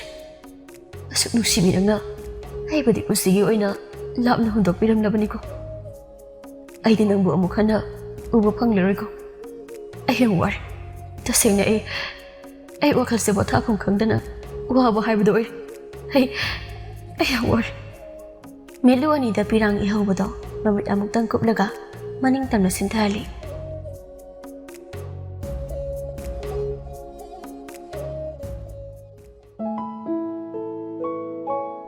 Nung talgi matam ni, naiman sa kumda taba ang mataram badagi, masano pa da mamabulaw uso hay na call dawi. Pahondagi pura na. Hello? Hello, Thoiba. Ahoy mo. Isa mo kay dalay gay. Kay dalay ni hay gay. Office dalay. Oh, ado, nang maong ying laga, bema do, amuk talaw piruso. Masagang amdaba duga. O todo nung sinungsa puraga halak pa do, nung ayre. Nang bo amuk talaw piruso, Thoiba. Masangam de hardi, nung makagtang di school lepa yada hebro. Magi salary do na imong sipu na iro. Masangam de hardi, wakal kazikan ba yada hebro. Mabo ang amusaro. Hi, nang sabing-sabing yang ngang lano, taning dre. Mi school gi angang kay parikha lay hay din na hayram ni. Ado na ne, ngagtang yaw kay hayram naga sakri bani, sa tayadra dana. Ado di maso dom, hanzarak lusani kay daroge. Maan hanzarak pa hay bado yadi ni Thoiba. Ado na bo nangon da ima na phone tarok libasini. Chalo, nahagta lobi luso ko, ima phone thamle. Wahay si hay baloy baga, Purel gi waga tajungi, lay mahan phone do fat kagtali. Pung Karagi Matongni, Somde School da so, Suti Taradana Ingel so, Oza Karaga, Angang Karaga Puna Tokmina Rakle, Wari Sana Duna. As, ma'am, Kokse, Pasanang ako lagbagam daw eh. Nasangam de hardi, nasay nangan na haluya dro nang ba. Hausa daw bukhangin niya idi, nang nasangam de haise. Ising take daw ba ni? Beg sida, ising sa yaram dre daw isi. Nasay hobi thorak pa da, kauri hapak pa. Asay dukan na madagilay gisi, aduga tao. Ay giso, yaram dre. Nung sana ganun sa sabaga, as away ba yam say. Asum tharak pa na school gigat yarak baga, uri. Maga tok minarak pa o zanapi amana. Ay ma, kanano adalit bisidi. Wow, kay ko pa zano hay ba? Kanagi, mapaga o zano ne. Ang tok na pa zakreda. Asigi na pa sidi, ay di hana mutaba udri. Sa ti na pa tok na pa zaye. Kailan ba ang angi mapa o zano? Ingel so, makukto ngawri. Wazanapi ito na hari ba do, kanano ka na yung lagpani. Uri, sorok wang madalip li bamisag to. Personal amo ba ang maging managda, polis ki uniform set ba, na pa ang malip li ba do. Uri maso. Lip li ba na pa do, atay ka nasa nalamdre. Purel ni. Purel bu ubaga, malo bulak li ni, adong kangli. Hayri, wazanapi do sindo na. Ma'am, ay lo bula eh. Ising do, gari da yaram na ni, later so yara ni. Oh, kanana na bulak lagi, yara draw. Hi ma'am, yara ni. Pare, pazana halo. Yum yaw baga potaw. Ngamda di, hayang lip to okay no. Isa ngamda babu, miso, loy lip na ngakta ni. Hoy, ay maong yang lagi. ꯋꯥꯍꯩꯁꯦ ꯍꯥꯏꯔꯝꯂꯒ ꯃꯈꯣꯡ ꯈꯔ ꯊꯥꯡꯕ ꯍꯧꯕꯒ ꯏꯪꯉꯦꯜꯗꯣ ꯃꯀꯣꯛ ꯄꯥꯏꯗꯨꯅ ꯍꯥꯏꯔꯤ ꯂꯦꯛꯊꯈ꯭ꯔꯦ꯫ ꯑꯣꯖꯥ ꯅꯨꯄꯤ ꯑꯗꯨꯁꯨ ꯄꯥꯈꯠꯅ ꯈꯣꯟꯖꯦꯜ ꯋꯥꯡꯂꯞꯅ ꯍꯩꯃ ꯏꯪꯉꯦꯜ ꯀꯩꯗꯧꯔꯦ? ꯁꯣꯔꯣꯛ ꯋꯥꯡꯃꯗ ꯂꯦꯞꯂꯝꯕ ꯄꯨꯔꯦꯜꯁꯨ ꯏꯪꯉꯦꯜꯅ ꯍꯥꯏꯊꯈꯤꯕꯗꯨ ꯎꯔꯗꯨꯅ ꯈꯣꯡꯂꯩ ꯊꯨꯅ ꯆꯦꯟꯁꯤꯜꯂꯛꯏ꯫ ꯁ꯭ꯀꯨꯜ ꯂꯧꯕ ꯂꯥꯛꯄ ꯄꯦꯔꯦꯟꯁꯁꯤꯡꯁꯨ ꯌꯦꯡꯂꯤ, ꯇꯨꯡꯗ ꯃꯥꯡꯗ ꯊꯧꯃꯤꯟꯅꯔꯛꯄ ꯑꯣꯖꯥꯁꯤꯡꯁꯨ ꯆꯪꯁꯤꯟꯅꯔꯤ꯫ ꯄꯨꯔꯦꯜꯁꯨ ꯄ꯭ꯔꯄꯞ ꯆꯪꯁꯤꯜꯂꯛꯇꯨꯅ ꯏꯪꯉꯦꯜꯕꯨ ꯀꯣꯡꯈꯠꯄꯤ꯫ ꯏꯪꯉꯦꯜ ꯁꯦ ꯅꯪꯕꯨ ꯒ꯭ꯌꯥꯟ ꯇꯥꯔꯕꯣ ꯏꯪꯉꯦꯜ? ꯉꯁꯥꯏ ꯄꯨꯔꯦꯜꯕꯨ ꯀꯅꯥꯒꯤ ꯀꯔꯝꯕ ꯑꯉꯥꯡꯒꯤ ꯃꯄꯥꯅꯣ ꯍꯥꯏꯅ ꯌꯦꯡꯂꯝꯕ ꯑꯣꯖꯥꯗꯣ ꯄꯨꯔꯦꯜꯅꯒ ꯆꯦꯟꯁꯤꯜꯂꯛꯂꯒ ꯑꯗꯨꯝꯅ ꯍꯦꯛ ꯇꯧꯔꯛꯄꯗꯨꯗꯗꯤ ꯉꯥꯛꯇꯪ ꯉꯛꯄ ꯑꯣꯏꯅ ꯊꯣꯛꯈ꯭ꯔꯤ꯫ ꯑꯣꯖꯥ ꯅꯨꯄꯤ ꯑꯗꯨꯅ ꯁꯥꯔꯁꯦ ꯏꯪꯉꯦꯜꯒꯤ ꯀꯅꯥ? ꯄꯨꯔꯦꯜ ꯊꯨꯅ ꯈꯨꯝꯂꯛꯏ, ꯑꯩ ꯏꯪꯉꯦꯜꯒꯤ ꯍꯁꯕꯦꯟꯅꯤ꯫ ꯅꯨꯄꯤꯗꯨ ꯀꯔꯤꯃꯇ ꯈꯨꯝꯂꯛꯇ꯭ꯔꯦ, ꯃꯈꯥ ꯇꯥꯔꯛꯇ꯭ꯔꯦ꯫ ꯄꯨꯔꯛꯂꯤꯕ ꯏꯁꯤꯡꯁꯨ ꯏꯪꯉꯦꯜꯒꯤ ꯃꯀꯣꯛꯇ ꯊꯥꯕꯤꯗꯨꯅ ꯏꯪꯉꯦꯜꯕꯨ ꯀꯌꯥ ꯂꯥꯛꯅꯕ ꯍꯣꯠꯅꯕꯗꯨꯗ ꯃꯥꯏ ꯑꯣꯟꯁꯤꯟꯈ꯭ꯔꯦ꯫ ꯏꯁꯤꯡ ꯑꯏꯪꯕꯅ ꯃꯀꯣꯛꯇꯨꯗ ꯊꯥꯕꯤꯕꯗꯨꯗ ꯏꯪꯉꯦꯜꯗꯨ ꯃꯃꯤꯠꯇꯣ ꯋꯥꯔꯤ ꯄꯥꯡꯂꯤ꯫ ꯌꯥꯝꯕꯣ, ꯑꯍꯥꯎ, ꯅꯪꯕꯨ ꯋꯥꯈꯜ ꯇꯥꯔꯕꯣ? ꯑꯣꯖꯥ ꯈꯔꯅ ꯏꯪꯉꯦꯜꯕꯨ ꯍꯣꯁꯄꯤꯇꯥꯜꯗ ꯄꯨꯅꯕ ꯍꯥꯏꯅꯔꯛꯏ꯫ ꯄꯨꯔꯦꯜ ꯏꯪꯉꯦꯜꯕꯨ ꯐꯩꯕꯝꯅꯔꯒ ꯄꯝꯗꯨꯅ ꯒꯥꯔꯤꯗ ꯍꯥꯞꯀꯠꯈ꯭ꯔꯦ꯫ ꯑꯣꯖꯥ ꯅꯨꯄꯤ ꯑꯃꯅ ꯏꯪꯉꯦꯜꯒꯤ ꯃꯈꯥꯗ ꯇꯥꯔꯤꯕ ꯕꯦꯒꯇꯨ ꯄꯤꯔꯛꯇꯨꯅ ꯁꯥꯔ, ꯏꯪꯉꯦꯜꯕꯨ ꯍꯣꯁꯄꯤꯇꯥꯜꯗ ꯍꯥꯟꯅ ꯄꯨꯕꯤꯌꯨ꯫ ꯉꯁꯥꯏꯗꯒꯤ ꯃꯥ ꯃꯀꯣꯛ ꯉꯥꯎꯔꯦ ꯍꯥꯏꯅ ꯀꯟꯅ ꯍꯥꯏꯔꯝꯃꯤ꯫ ꯁꯦ ꯏꯪꯉꯦꯜꯒꯤ ꯕꯦꯒ꯫ Thank you. ꯋꯥꯍꯩꯁꯤꯒ ꯍꯥꯏꯗꯨꯅ ꯏꯪꯉꯦꯜꯒꯤ ꯕꯦꯒꯇꯨ ꯂꯧꯔꯒ ꯃꯐꯝꯗꯨꯗꯒꯤ ꯈꯣꯡꯂꯩ ꯊꯨꯅ ꯍꯣꯁꯄꯤꯇꯥꯜ ꯇꯝꯅ ꯒꯥꯔꯤ ꯊꯧꯔꯛꯈꯤ꯫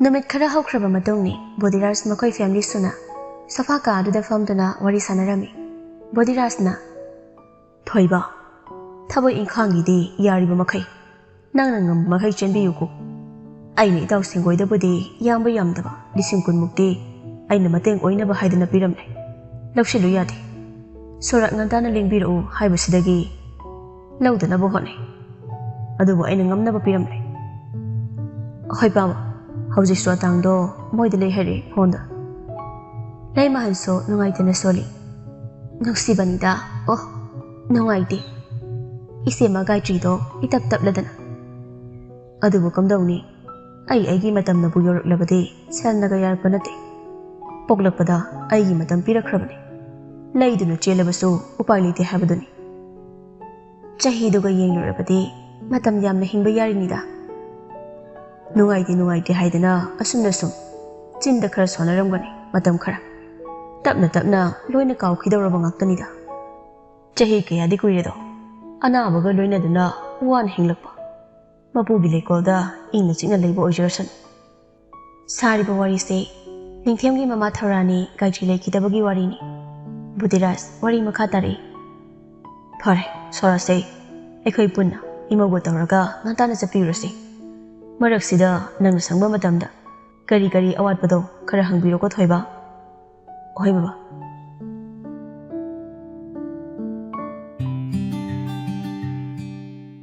ꯀꯦꯐꯦ ꯑꯃꯗꯅꯤ ꯅꯨꯡꯊꯤꯜꯒꯤ ꯄꯨꯡ 4ꯃꯨꯛ ꯇꯥꯔꯛꯀꯗꯧꯔꯦ꯫ ꯄꯨꯡꯈꯥꯏꯃꯨꯛꯇꯤ ꯐꯥꯔꯛꯂꯤ ꯃꯐꯝ ꯑꯗꯨꯗ ꯖꯅꯨꯅ ꯋꯥꯡꯍꯦꯟꯕꯕꯨ ꯉꯥꯏꯔꯛꯂꯤꯕ꯫ ꯃꯤꯅꯤꯠ 10ꯃꯨꯛꯇꯤ ꯐꯥꯔꯛꯂꯝꯂꯒꯅꯤ꯫ ꯉꯥꯏꯍꯥꯛꯀꯤ ꯃꯇꯨꯡ ꯌꯧꯔꯛꯏ ꯋꯥꯡꯍꯦꯟꯕꯁꯨ꯫ ꯖꯅꯨꯅ ꯐꯝꯂꯤꯕ ꯇꯦꯕꯜ ꯑꯗꯨꯗ ꯂꯥꯛꯇꯨꯅ ꯃꯥꯌꯣꯛꯅꯗꯨꯅ ꯊꯥꯔꯤꯕ ꯆꯤꯌꯔ ꯑꯗꯨꯗ ꯐꯝꯃꯤ꯫ ꯆꯤꯅꯣ, ꯀꯌꯥꯝ ꯀꯨꯏꯔꯦ?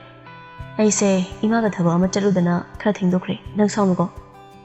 ꯑꯥꯎ, ꯁꯥꯎꯗꯦꯗ ꯑꯩ꯫ ꯑꯗꯣ ꯏꯊꯥ ꯊꯥꯖꯗꯅ ꯑꯆꯥꯄꯣꯠ ꯆꯥꯃꯤꯟꯅꯁꯦ ꯍꯥꯏꯗꯨꯅ ꯀꯧꯔꯛꯂꯤꯁꯤꯕꯨ ꯀꯔꯤ ꯆꯥꯁꯦꯕ? ꯅꯪ ꯀꯔꯤ ꯆꯥꯅꯤꯡꯒꯦ?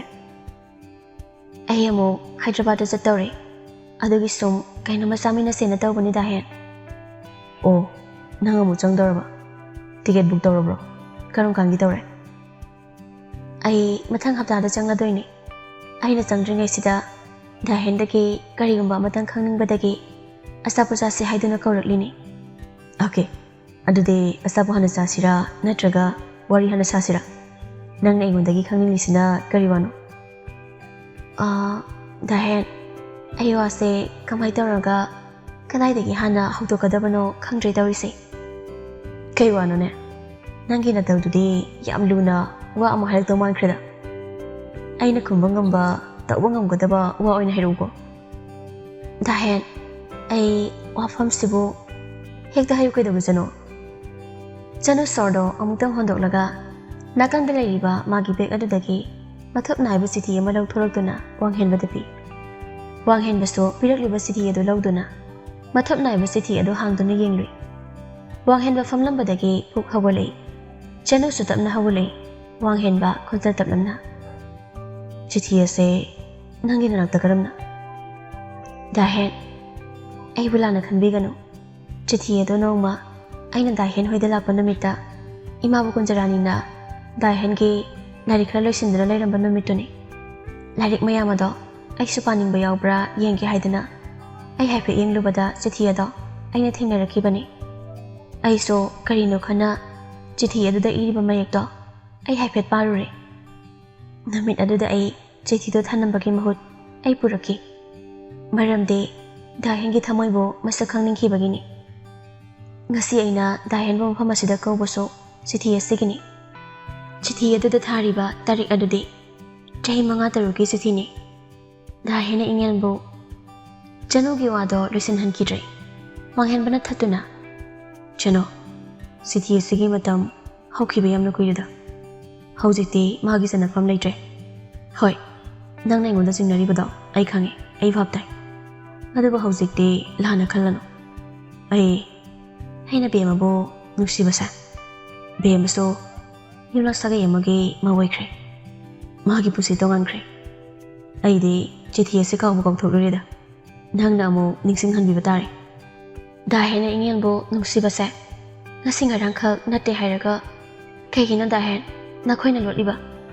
ꯏꯪꯉꯦꯜꯁꯨ ꯑꯩꯉꯣꯟꯗ ꯀꯔꯤꯃꯠꯇ ꯍꯥꯏꯗꯦ꯫ ꯑꯁꯨꯛ ꯂꯨꯅ ꯇꯤꯟꯅꯔꯒ ꯑꯩꯉꯣꯟꯗ ꯐꯥꯎꯕ ꯂꯣꯠꯂꯝꯃꯤꯀꯣ ꯈꯜꯂꯨꯕꯗ ꯊꯋꯥꯏꯁꯦ ꯀꯌꯥꯗꯤ ꯅꯨꯡꯉꯥꯏꯇꯦ ꯑꯩ꯫ ꯆꯅꯨ, ꯅꯪꯒꯤ ꯋꯥꯈꯜꯗꯣ ꯑꯃꯔꯣꯝꯗ ꯆꯠꯈ꯭ꯔꯦ꯫ ꯃꯁꯤꯒꯤ ꯆꯤꯊꯤ ꯑꯁꯦ ꯑꯩꯒꯤ ꯑꯔꯣꯟꯕꯅꯤ꯫ ꯑꯩ ꯈꯛꯇꯅ ꯕꯦꯝꯃꯕꯨ ꯅꯨꯡꯁꯤꯖꯈꯤꯕꯅꯤ꯫ ꯕꯦꯝꯃꯗꯤ ꯀꯔꯤꯁꯨ ꯈꯪꯂꯝꯃꯣꯏ꯫ ꯑꯩꯁꯨ ꯃꯥꯕꯨ ꯅꯨꯡꯁꯤ ꯍꯥꯏꯕ ꯋꯥꯍꯩꯁꯦ ꯑꯩ ꯗꯥꯍꯦꯟꯅ ꯏꯪꯉꯦꯜꯕꯨ ꯅꯨꯡꯁꯤꯔꯒ ꯀꯔꯤꯒꯤ ꯇꯨꯃꯤꯟ ꯂꯩꯈ꯭ꯔꯤꯅꯣ ꯑꯗꯨꯗꯤ?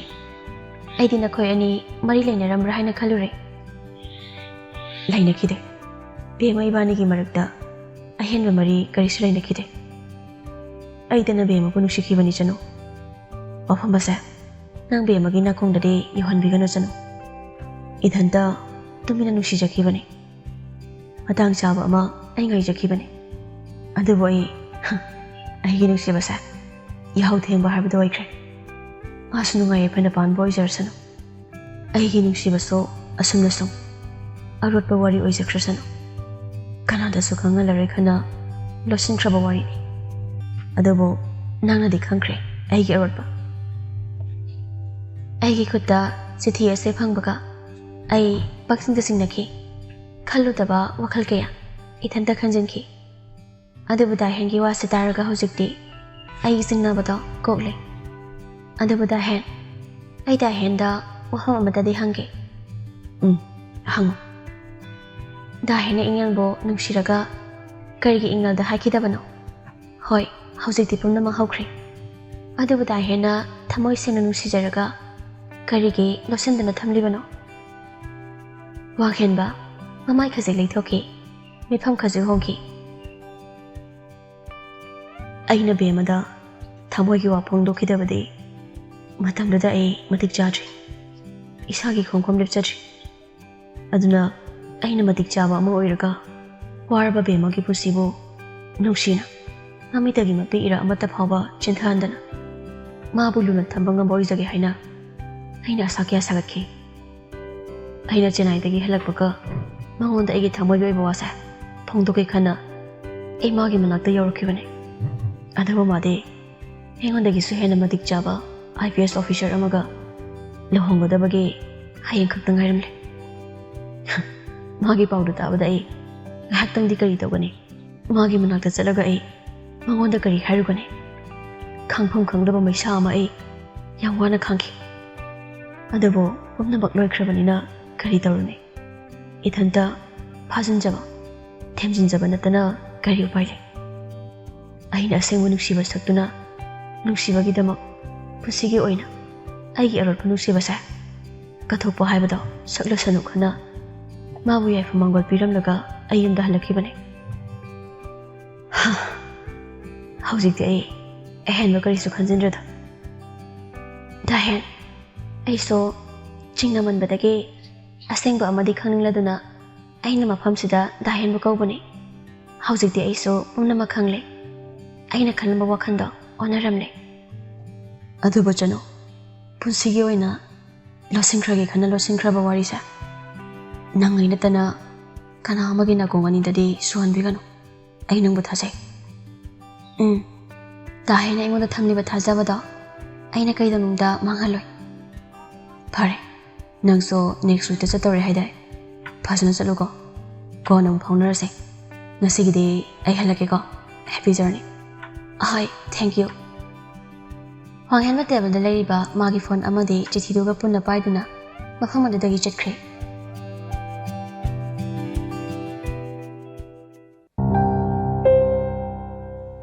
ꯉꯁꯤꯅꯤ ꯅꯤꯡꯊꯦꯝꯕꯒꯤ ꯃꯃꯥ ꯒꯥꯏꯇ꯭ꯔꯤꯒꯤ ꯁꯣꯔꯥꯠ ꯕꯨꯙꯤꯔꯥꯖ ꯍꯣꯏꯁꯨ ꯉꯟꯇꯥꯅ ꯂꯥꯛꯇꯨꯅ ꯁꯣꯔꯥꯠ ꯂꯣꯏꯕ ꯐꯥꯎ ꯌꯥꯎꯔꯦ ꯁꯣꯔꯥꯠ ꯂꯣꯏꯔꯗꯨꯅ ꯍꯟꯒꯗꯧꯔꯦ ꯃꯈꯣꯏꯅ ꯆꯠꯂꯝꯗꯥꯏꯗꯨꯗ ꯅꯤꯡꯊꯦꯝꯕꯒ ꯃꯥꯒꯤ ꯅꯨꯄꯤ ꯆꯦꯡꯂꯩꯒ ꯄꯨꯟꯅ ꯊꯣꯔꯛꯏ ꯅꯤꯡꯊꯦꯝꯕꯅ ꯕꯕꯥꯈꯣꯏ ꯏꯃꯥꯈꯣꯏꯅ ꯉꯟꯇꯥꯅ ꯂꯥꯛꯄꯤꯗꯨꯅ ꯁꯣꯔꯥꯠ ꯂꯣꯏꯕ ꯐꯥꯎꯕ ꯌꯥꯎꯕꯤꯕꯁꯦ ꯑꯁꯨꯛꯀꯤ ꯃꯇꯤꯛ ꯅꯨꯡꯉꯥꯏꯖꯈ꯭ꯔꯦ ꯕꯕꯥ ꯌꯥꯎꯗ ꯌꯥꯔꯤꯕ꯭ꯔꯅꯦ ꯑꯃꯒ ꯋꯥꯔꯤ ꯁꯨꯝ ꯁꯥꯔꯛꯄꯗ ꯅꯤꯡꯊꯦꯝꯕꯒꯤ ꯅꯨꯄꯤ ꯆꯦꯡꯂꯩꯅ ꯏꯪꯉꯦꯜꯕꯨ ꯎꯔꯛꯄꯗ ꯌꯥꯝꯅ ꯉꯛꯅ ꯍꯔꯥꯎꯅ ꯏꯪꯉꯦꯜꯕꯨ ꯀꯧꯔꯛꯏ ꯆꯦꯕꯦꯝ ꯑꯌꯥ ꯆꯦꯕꯦꯝ ꯀꯩꯅꯣ ꯌꯥꯝ ꯊꯥꯖꯗꯤꯌꯦ ꯑꯁꯦꯡꯕꯒꯤ ꯆꯦꯕꯦꯝꯂꯣ ꯅꯪꯕꯣ ꯏꯪꯉꯦꯜꯁꯨ ꯆꯦꯡꯂꯩꯕꯨ ꯊꯥꯖꯗꯅ ꯎꯕꯗꯣ ꯃꯥ ꯌꯥꯝ ꯉꯛꯅ ꯆꯦꯡꯂꯩꯕꯨ ꯃꯥꯅꯁꯨ ꯀꯣꯜꯂꯤ ꯑꯩꯃ ꯆꯦꯡꯂꯩ ꯀꯨꯏꯔꯦꯗ ꯊꯦꯡꯅꯈꯤꯗꯕ ꯆꯦꯡꯂꯩꯗꯣ ꯃꯄꯤ ꯏꯔꯥ ꯆꯦꯜꯂꯤ ꯀꯨꯏꯔꯦ ꯏꯆꯥꯅꯨꯄꯥ ꯐꯥꯎꯕ ꯄꯥꯈꯪ ꯐꯥꯔꯦꯗ ꯑꯩꯒꯤꯗꯤ ꯅꯪꯗꯤ ꯅꯣꯡꯃꯇꯁꯨ ꯑꯩꯈꯣꯏꯗ ꯂꯥꯛꯈꯤꯗ꯭ꯔꯦ ꯀꯌꯥꯗꯤ ꯀꯨꯏꯔꯦ ꯆꯦꯕꯦꯝ ꯑꯩ ꯌꯥꯝꯅꯗꯤ ꯂꯥꯛꯅꯤꯡꯈꯤꯕꯅꯦ ꯑꯗꯨꯕꯨ ꯑꯩꯅ ꯌꯨꯝꯗꯨꯗ ꯂꯥꯛꯄ ꯃꯇꯝꯗ ꯆꯦꯕꯦꯝ ꯑꯩ ꯕꯦꯅꯥꯎ ꯍꯦꯛꯇ ꯅꯤꯡꯁꯤꯡꯂꯛꯏ ꯑꯗꯨꯒꯤ ꯅꯨꯡꯉꯥꯏꯇꯕꯒꯤ ꯑꯩ ꯂꯥꯛꯈꯤꯗꯕꯅꯦ ꯍꯩꯃ ꯏꯃꯧ ꯑꯅꯤꯕꯨ ꯍꯥꯟꯅꯗꯒꯤ ꯈꯪꯅꯕ꯭ꯔꯣ ꯑꯍꯣꯏ ꯃꯥꯁꯤ ꯆꯦꯡꯂꯩꯁꯦ ꯑꯩꯅ ꯌꯥꯝ ꯃꯨꯟꯅ ꯈꯪꯕ ꯑꯉꯥꯡꯅꯤ ꯃꯇꯥꯡ ꯃꯇꯝꯅ ꯂꯥꯞꯅꯈꯤꯕꯅꯤ ꯑꯗꯣ ꯉꯁꯤ ꯑꯃꯨꯛ ꯆꯍꯤ 9ꯒꯤ ꯃꯇꯨꯡ ꯑꯃꯨꯛ ꯊꯦꯡꯅꯔꯤ ꯅꯤꯡꯊꯦꯝꯕꯅ ꯁꯤꯗꯅꯤꯅꯦ ꯄ꯭ꯔꯤꯊꯤꯕꯤ ꯃꯇꯨꯝ ꯇꯥꯏ ꯍꯥꯏꯁꯦ ꯌꯥꯝꯕꯨꯡ ꯄꯨꯔꯦꯜꯗꯤ ꯍꯥꯟꯅꯗꯒꯤ ꯈꯪꯉꯦ ꯑꯩꯒꯥꯝꯆꯥ ꯎꯅꯕ ꯑꯗꯨꯝ ꯂꯥꯛꯑꯦ ꯆꯦꯕꯦꯝꯈꯣꯏꯒꯤ ꯂꯨꯍꯣꯡꯕꯗꯣ ꯑꯩꯒꯥꯝꯆꯥꯅ ꯑꯩꯁꯨ ꯆꯠꯁꯦꯅꯗꯤ ꯍꯥꯏꯕꯅꯦ ꯑꯗꯨꯗ ꯏꯃꯥ ꯅꯥꯔꯒ ꯂꯩꯕꯅꯤꯅ ꯌꯨꯝ ꯊꯥꯗꯣꯛꯄ ꯅꯨꯡꯉꯥꯏꯇꯕꯒꯤ ꯑꯩ ꯀꯩꯝ ꯆꯠꯊꯣꯛꯇꯕꯅꯦ ꯂꯨꯍꯣꯡꯕ ꯅꯨꯃꯤꯠꯇꯨꯗ ꯂꯥꯛꯂꯝꯂꯗꯤ ꯅꯍꯥꯟꯅ ꯑꯩ ꯆꯦꯕꯦꯝꯒ ꯊꯦꯡꯅꯔꯗꯧꯅꯤ ꯂꯨꯍꯣꯡꯕꯗ ꯊꯦꯡꯅꯍꯧꯗ꯭ꯔꯁꯨ ꯉꯁꯤ ꯊꯦꯡꯅꯔꯁꯤꯗꯤ ꯁꯪꯕ ꯃꯇꯝꯗ ꯑꯉꯥꯡꯒ ꯄꯨꯟꯅ ꯀꯣꯏꯔꯛꯑꯣ ꯍꯣꯏ ꯆꯦꯕꯦꯝ ꯐꯔꯦ ꯑꯗꯨꯗꯤ ꯉꯁꯤꯒꯤꯗꯤ ꯑꯩꯈꯣꯏ ꯑꯃꯨꯛ ꯍꯜꯂꯒꯦꯀꯣ ꯑꯍꯣꯏ ꯕꯕꯥ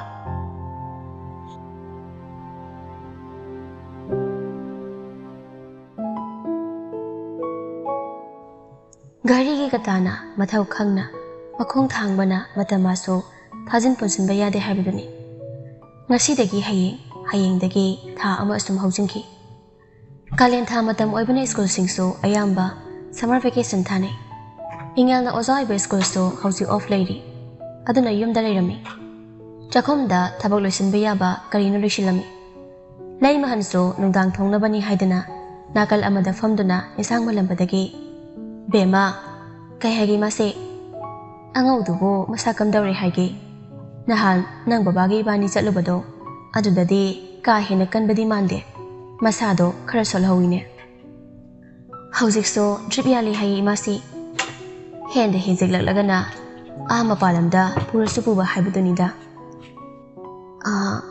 ꯑꯗꯣ ꯏꯃꯥꯁꯤ ꯑꯩ ꯀꯩꯅꯣꯝꯇ ꯍꯪꯒꯦꯕ ꯍꯪꯗ꯭ꯔꯁꯨ ꯀꯣꯛ ꯍꯥꯏꯌꯨ ꯀꯩꯗꯧꯒꯦ ꯏꯃꯥꯁꯤ ꯑꯩ ꯉꯔꯥꯡ ꯅꯨꯡꯗꯥꯡ ꯑꯩꯈꯣꯏ ꯆꯦ ꯑꯆꯧꯕꯤꯒ ꯋꯥꯔꯤ ꯁꯥꯟꯅꯩ ꯅꯆꯦꯅꯕꯨ ꯀꯔꯤ ꯍꯥꯏꯔꯛꯀꯦ ꯕꯕꯥꯒꯤ ꯃꯇꯥꯡꯗ ꯁꯥꯟꯅꯕꯅꯤ ꯌꯨꯝꯗꯨꯗ ꯏꯃꯥꯒ ꯕꯕꯥꯒ ꯈꯛꯇꯅꯤ ꯑꯗꯨꯅ ꯕꯕꯥꯅ ꯃꯁꯥꯒ ꯁꯣꯜꯂꯛꯄꯁꯤꯒ ꯏꯃꯥꯁꯨ ꯋꯥꯈꯟꯅꯔ ꯀꯩꯅꯣ ꯄꯪꯁꯣꯟꯗ ꯁꯣꯟꯊꯕꯒꯨꯝ ꯎꯏ ꯑꯗꯨꯅ ꯑꯩꯔꯥ ꯆꯦ ꯑꯆꯧꯕꯤꯔ ꯀꯅꯥꯅꯣ ꯑꯃ ꯃꯇꯝ ꯅꯨꯃꯤꯠ ꯈꯔ ꯑꯥꯒꯤ ꯌꯨꯝꯗ ꯂꯩꯅꯕ ꯍꯥꯏꯅꯕꯅꯤ ꯑꯗꯨꯗ ꯑꯩꯈꯣꯏ ꯆꯦ ꯑꯆꯧꯕꯤꯗꯤ ꯑꯉꯥꯡ ꯃꯆꯥ ꯆꯦꯟꯕꯅꯤꯅ ꯐꯔꯛ ꯇꯥꯗꯧꯕ ꯃꯥꯜꯂꯦ ꯍꯥꯏꯕ ꯑꯩꯁꯨ ꯍꯧꯖꯤꯛꯇꯤ ꯁ꯭ꯀꯨꯜꯁꯨ ꯂꯦꯞꯄꯕꯅꯤꯅ ꯅꯨꯃꯤꯠ ꯍꯨꯝꯅꯤꯗ ꯑꯣꯏꯔꯁꯨ ꯑꯩ ꯕꯕꯥꯒꯤ ꯁꯦꯕꯥ ꯇꯧꯔꯨꯒꯦ ꯃꯥꯁꯤ ꯌꯥꯒꯗ꯭ꯔꯥ ꯀꯔꯤꯒꯤ ꯌꯥꯗꯅꯤ ꯍꯥꯏꯒꯦ ꯃꯇꯥꯡ ꯃꯇꯝꯅꯅꯤ ꯂꯩꯔꯨꯆꯣ ꯅꯈꯣꯏ ꯕꯕꯥꯗꯣ ꯁꯦꯕꯥ ꯐꯖꯅ ꯇꯧꯕꯤꯒꯗꯕꯅꯤ ꯑꯗꯨꯗꯤ ꯏꯃꯥꯁꯤꯅ ꯕꯕꯥꯗ ꯑꯃꯨꯛꯇ ꯍꯥꯏꯅꯕꯤꯌꯣ ꯍꯥꯏꯒꯦ ꯏꯃꯥꯁꯤ ꯍꯥꯏꯒꯦ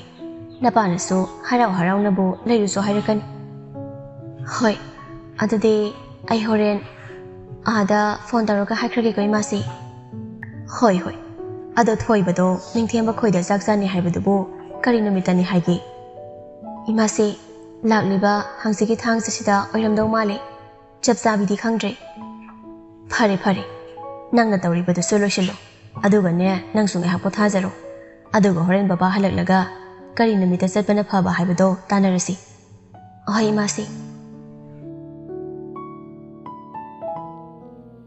ngasi니 Saturday ꯅꯤꯡꯊꯦꯝꯕ ꯈꯣꯏꯗ ꯆꯥꯛ ꯆꯥꯒꯅꯤ ꯍꯥꯏꯕ ꯅꯨꯃꯤꯠꯇꯨꯅꯤ ꯃꯇꯝ ꯑꯗꯣ ꯑꯌꯨꯛꯀꯤ ꯄꯨꯡ 10 ꯍꯦꯜꯂꯛꯄ ꯑꯗꯨꯋꯥꯏꯗꯅꯤ ꯄꯨꯔꯦꯜꯗꯣ ꯊꯕꯛ ꯑꯃ ꯆꯠꯊꯣꯛꯂꯨꯕꯗꯒꯤ ꯍꯟꯖꯤꯜꯂꯛꯏ ꯃꯥꯅ ꯃꯊꯛ ꯀꯥꯒꯤ ꯇꯧꯕꯒ ꯃꯃꯥꯅ ꯃꯈꯣꯏꯒꯤ ꯀꯥꯗꯒꯤ ꯊꯣꯔꯛꯄꯒ ꯃꯄꯥ ꯆꯥꯅꯅ ꯊꯦꯡꯅꯩ ꯊꯣꯏꯕ ꯑꯍꯣꯏꯃ ꯀꯥꯏ ꯆꯠꯂꯨꯔꯤꯅꯣ ꯅꯪꯕꯣ ꯁꯝꯁꯦ ꯈꯔ ꯁꯥꯡꯉꯦꯅ ꯀꯛꯊꯠꯂꯨꯕꯅꯤ ꯉꯁꯤ ꯅꯠꯇ꯭ꯔꯣ ꯅꯈꯣꯏ ꯅꯤꯡꯊꯦꯝꯕ ꯈꯣꯏꯗ ꯆꯥꯛ ꯆꯥꯒꯅꯤ ꯍꯥꯏꯕꯗꯨꯕꯣ ꯃꯥꯅꯤ ꯍꯣꯔꯦꯟ ꯅꯨꯃꯤꯗꯥꯡꯒꯤ ꯆꯥꯡꯅꯤ ꯄꯨꯡ 4 ꯁ꯭ꯋꯥꯏꯗ ꯆꯠꯀꯅꯤ ꯀꯩ ꯍꯥꯏꯒꯦ 이마기ꯊꯕꯛ ꯂꯩꯕ꯭ꯔꯣ ꯀꯩꯁꯨꯝ ꯂꯩꯇꯦꯗ ꯁꯨꯝ ꯍꯪꯕꯅꯤ ꯌꯥꯔꯦ ꯌꯥꯔꯦ ꯅꯁꯝ ꯀꯛꯂꯨꯏ ꯍꯥꯏꯗꯣ ꯏꯔꯨꯖꯊꯣꯛꯂꯨꯁꯨ ꯆꯠꯂꯨ ꯑꯩꯁꯨ ꯆꯥꯛ ꯇꯣꯛꯄꯗ ꯉꯥꯏꯔꯤ ꯐꯝꯖꯤꯟꯕ ꯅꯨꯡꯉꯥꯏꯇꯦ ꯃꯄꯥꯟꯒꯤ ꯒꯝꯂꯥꯁꯤꯡꯗꯣ ꯃꯈꯣꯡ ꯁꯣꯡꯕꯤꯔꯨꯈꯤꯒꯦ ꯉꯥꯏꯍꯥꯛꯇ ꯂꯩꯃꯍꯜꯁꯨ ꯃꯄꯥꯟ ꯊꯣꯛꯈ꯭ꯔꯦ ꯄꯨꯔꯦꯜꯁꯨ ꯃꯊꯛꯇ ꯀꯥꯔꯛꯂꯤ ꯔꯨꯝ ꯌꯧꯕꯒ ꯃꯊꯛꯇ ꯂꯤꯠꯂꯤꯕ ꯐꯤꯒꯔ ꯁꯠ ꯑꯗꯣ ꯂꯧꯊꯣꯛꯇꯨꯅ ꯐꯤꯌꯥꯟꯗ ꯌꯥꯜꯂꯤꯕ ꯇꯥꯋꯦꯜꯗꯨ ꯄꯨꯗꯨꯅ ꯕꯥꯠꯔꯨꯝ ꯇꯝꯅ ꯂꯥꯛꯄꯅꯤ ꯕꯥꯠꯔꯨꯝꯒꯤ ꯊꯣꯡꯗꯣ ꯍꯦꯛ ꯍꯥꯡꯕꯒ